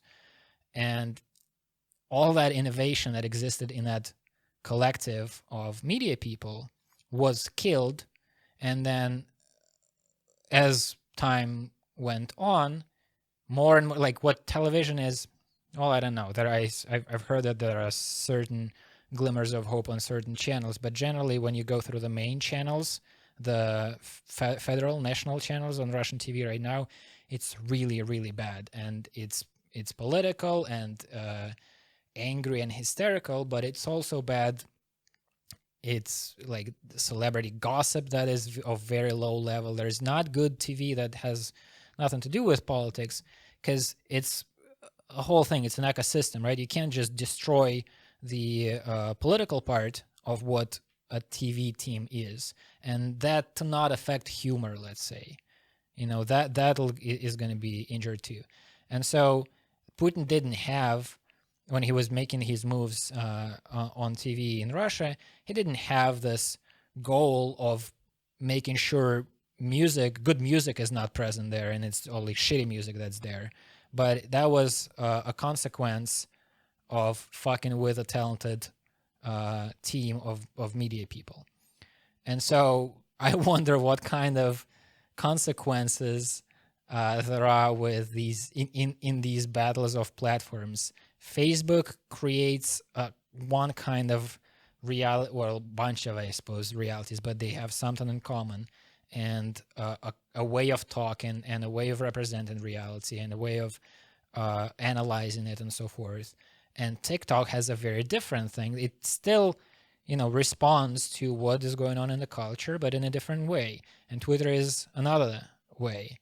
And so this fight of platforms is also a fight for what reality is, because the platform, the medium is the message. The medium, TikTok, is giving you a version of what is happening. And you feel differently about what's going on in America if you watch a lot of TikTok as opposed to you read a lot of Twitter or you watch cable news and so forth. So that'd be interesting to see if that analysis can be made. What is Trump's fight against dancing teenagers? What is that going to do to the culture?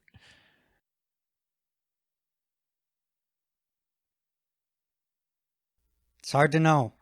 It's really hard to know. I have gone this way and that, whether or not I know whether he's going to get reelected. And it's just, to me, I would be surprised, back to the Joe Rogan point of saying that the DNC is smart. I would be very surprised if, with all the money that's being spent, they don't have some people who understand the logic of, how to communicate through ads and stuff. And maybe just the fact that they do have the ads with Joe wearing a mask, maybe that in and of itself, makes people feel like, oh, this dude's more, I don't know. It's just such uncertain times, and there are so many different platforms. Just like you said, how do you get a gauge? I don't even know. Yeah. Yeah. Yeah, at some point we'll have to dive into that a little more deeply. I have things I want to say because you're interested in McLuhan, and I'm also reading a work right now. My first real, one of my favorite poets is Samuel Taylor Coleridge, so he's a British romantic, so romanticism has always been something that I've found inspiring, and I'm reading a book right now that is kind of like one of those books you're only supposed to read if you're a certain type of person, but I'm actually really enjoying it. And it's an Ayn Rand book. That's a book about, it's called Romanticism, a Manifesto. And it's about the way that art is a superior way to express what she calls a sense of being or a sense of life.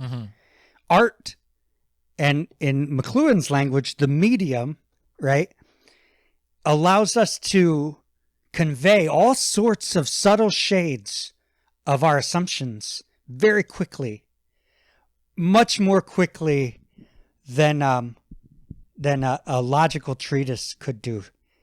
If you go into an installation piece at an art museum, you can get all kinds of political messaging or sociocultural critique very quickly conveyed just by how a room is set up or how a sculpture is made or what kind of materials it's made out of, and it's very interesting putting that in the context of this media landscape, like you said, with the different platforms. There's different styles in which people can convey those senses of life. Right. And some people literally can't understand another person's conveyance, right? Joe Biden would look at whatever and not get it.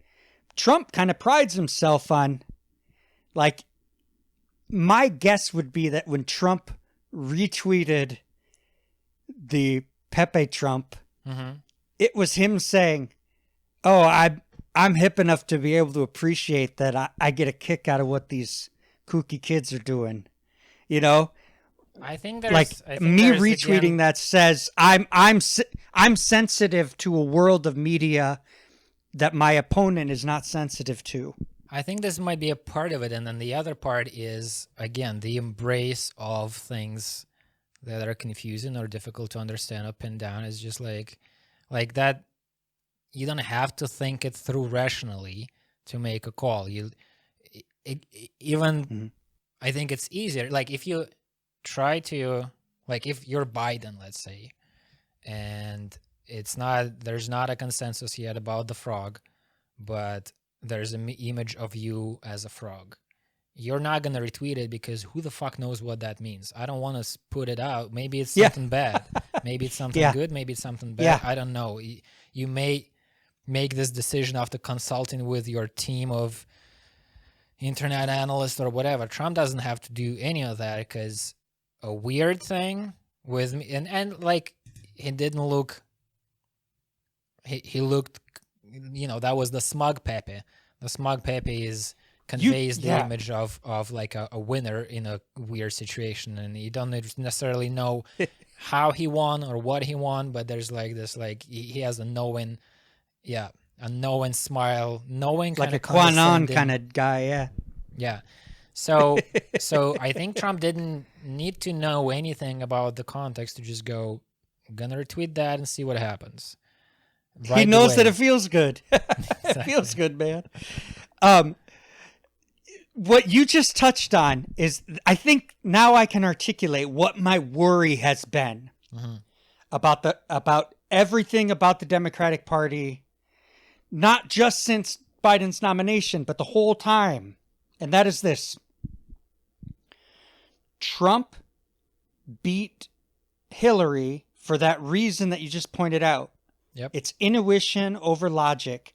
I don't need to check it against a whole bunch of people who are going to tell me whether or not it's racist, whether or not it's sophisticated, whether or not it is the proper message. I'm fighting against I'm draining the swamp. I'm fighting against the deep state, and it's very clear, and it's a very clear communication to his voters. I don't care about all of that. Those types of institutions, they're just bureaucracies, and they're not good for you guys. And I know it, and I'm going to be here fighting against them.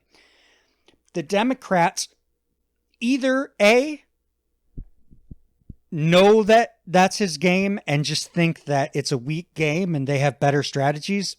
But I must say, I'm not seeing any flipping evidence of that. Or B, they don't get that Trump is still playing the winning card that allowed him to win against Biden, and they're not doing anything to fight against it. So either they don't think it's a problem, or they think it's a problem, but it's not a big enough problem. They got the electoral map figured out. And it's a flipping coin toss as far as I can figure. I've looked at a lot of really intelligent Democrats on Twitter and what they're saying, and I just don't see any of them reckoning with this actual problem. And okay, if they really have the electoral map figured out the way that they think they do, then maybe I'm the fool and I'm not paying attention to whatever they're seeing. And I hope that's the case. But as a guy who lives in Iowa, where there was I just am not seeing that being an effective strategy, man. Yeah, well, I think we touched on this. I think I mentioned last time we talked that I remember this. When it was the election day, and the New York Times had this nice looking, what do we call it, like a meter, like it was showing the probability of this guy, Trump winning or Hillary winning, and it was like throughout the day was climbing up in percentage for Hillary, and when I went to bed, it was 99%, and then I woke up and it's 99% for Hillary. Hillary, and then when I woke up, it was suddenly 100% for Trump because finally everything was counted, and so it's like this. Yeah, we've looked at it, we've figured it out, we have the system. You said that the last time around, you were very sure that Trump is not going to win, and you're saying the same things 4 years later. When I haven't seen any change. I haven't, it's not like, I thought when Trump won, I thought it's going to be a good thing for the Democrats because they're going to, it burst their bubble, and now they have 4 years to figure out a different approach, to have a different kind of candidate, to have a different kind of a way of choosing the candidate, to understand there's a problem with the party and it needs to change its ways to become more relevant and to not be as divorced from reality as apparently it was, and none of that happened. So here's a question. If you were to put a bet, let's say $50 on Trump is going to win or Biden is going to win, what would you choose? Yeah, like last time we talked, I said if I had $100 to bet, I'd bet on Trump. That was about a month ago or so. Now I'm thinking if we took it down to $50, I think I'd still bet on Trump. I'm a lot less sure than I was before, but I'm also just not convinced at all that Biden's going to win. So I think I would still bet on Trump. Okay, so we're not going to be able to have this bet because before the last time we talked, you would put your money on Trump? Yeah. I mean, I'm not confident. I don't know. I don't pretend to have a good analysis of the situation and understand it well, but intuitively, it seems that Trump, I don't know. It's, if Biden wins,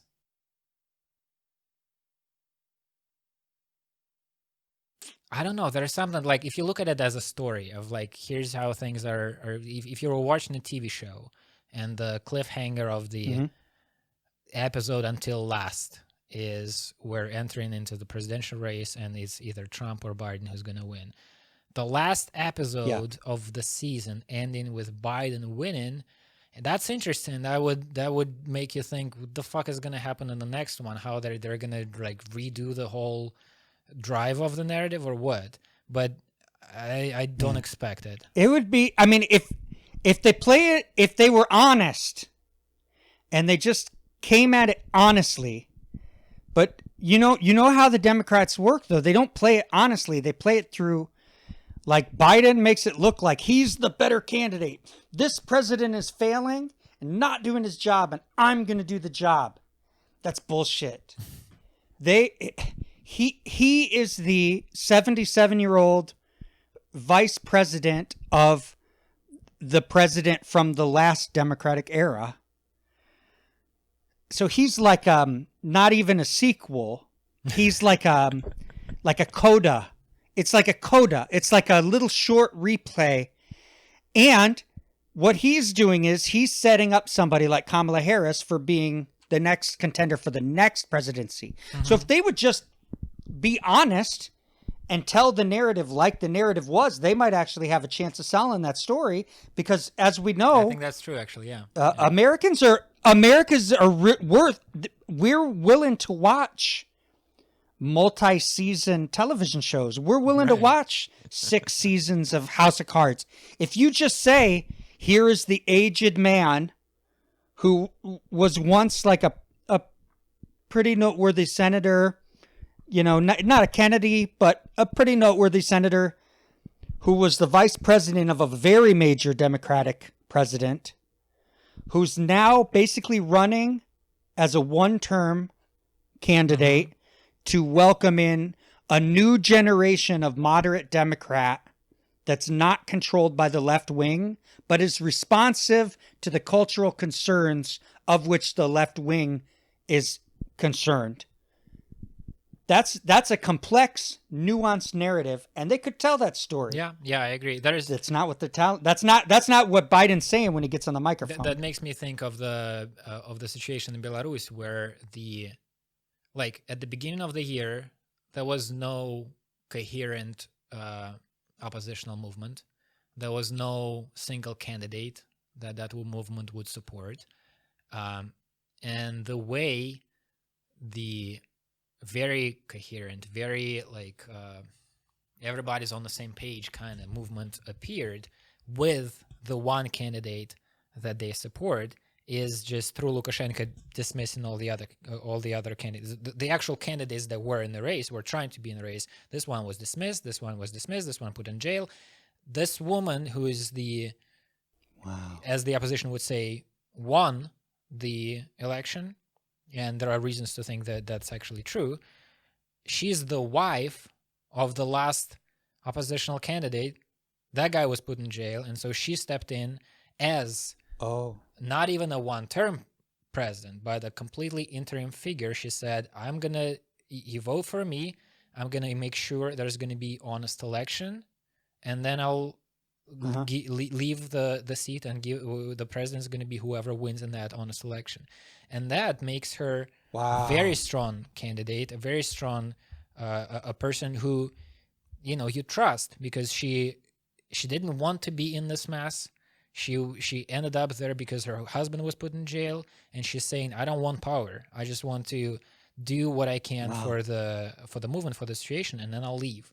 That is, saying I'm gonna serve one term just to normalize things, and then there'll be another election, and the country, after taking a break from Trump, can choose somebody reasonably in a reasonable manner. It's a little less of a radical approach, but that's, I think, that would be a powerful approach. Again, with the people love Trump, the supporters of Trump keep saying he says it like it is. He's doesn't have the filters, he doesn't bullshit us. And then the opposition would say that's bullshit, he lies with every breathing sentence. But the thing of there is a vibe to what he's saying that's like, I'm not gonna bullshit you, I'm just gonna say what I think.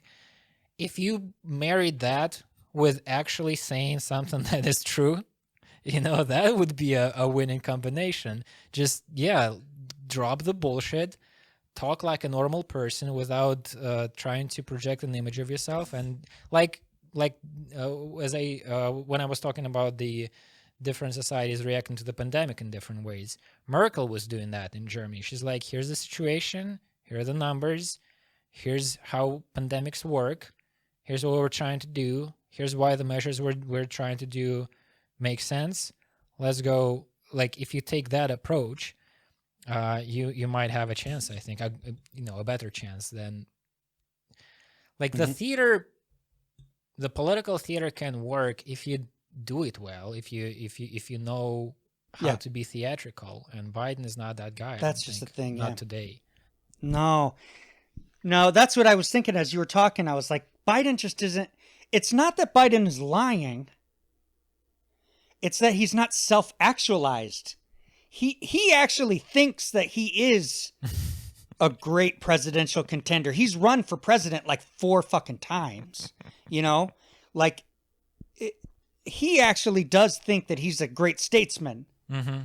and that's his Achilles heel, man. He's overplaying his hand. That's what it is.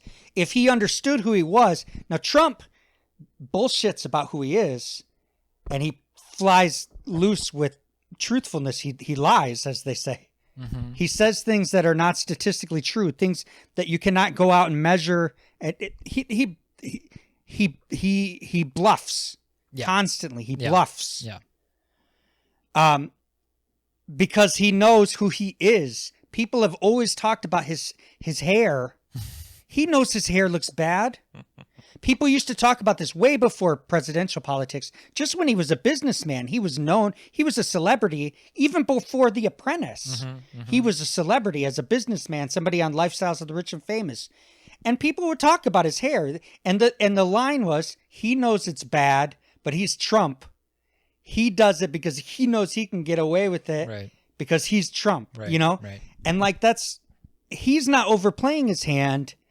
He was on SNL painted orange, making fun of himself before he got elected, and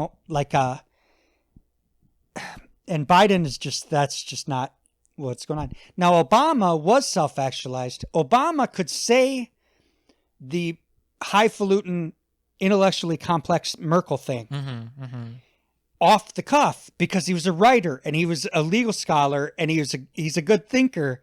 And he's very, he's a basketball player. He's just got this dynamic to him, And Biden just, Biden's a weightlifter or whatever, He's not. He challenges people to push-ups. It's just not as savvy as a basketball player. He's just never been as he likes literature. He likes poetry. He quotes Seamus Haney in his talks or whatever, but he's not a writer, Yeah. Obama was a writer, and Obama knew he was a writer and knew enough about constitutional law and had been a professor, so he had that way of being able to interact with people, and he was able to do it convincingly because he knew his own skill set, and he just happened to be very gifted. But Biden doesn't seem to know his skill set sometimes. And I feel bad. Like I want to say to the Curiosity Now listeners, I really like Joe Biden. Like I don't have any problem with him as a guy or anything, and I do feel bad knocking him so much, but it's just when you're trying to win a presidential election, man. Well, we'll see. When is the election? The actual when is the date when we're November 4th. November 4th. Well, I can't ever remember. I thought it was always on the 4th, but then I always thought it was a Tuesday as well. So that can work. I wouldn't get my citizenship. I wouldn't get my citizenship if I had to take the test. November 4th. Let's look it up because November 4th is also a weird made-up holiday in Russia. Yeah. Is it really? So American. Well, that's how we came up election. with it. November 3 is when you're going to have an election. Okay, so it is I think it's the first Tuesday of November. It is kind of funny that November 4th is called the Day of People's Unity or something would be the translation. The Day of People's Unity. And the reason this, it has this connection of supposedly it marks the day when there was this period in Russian history where there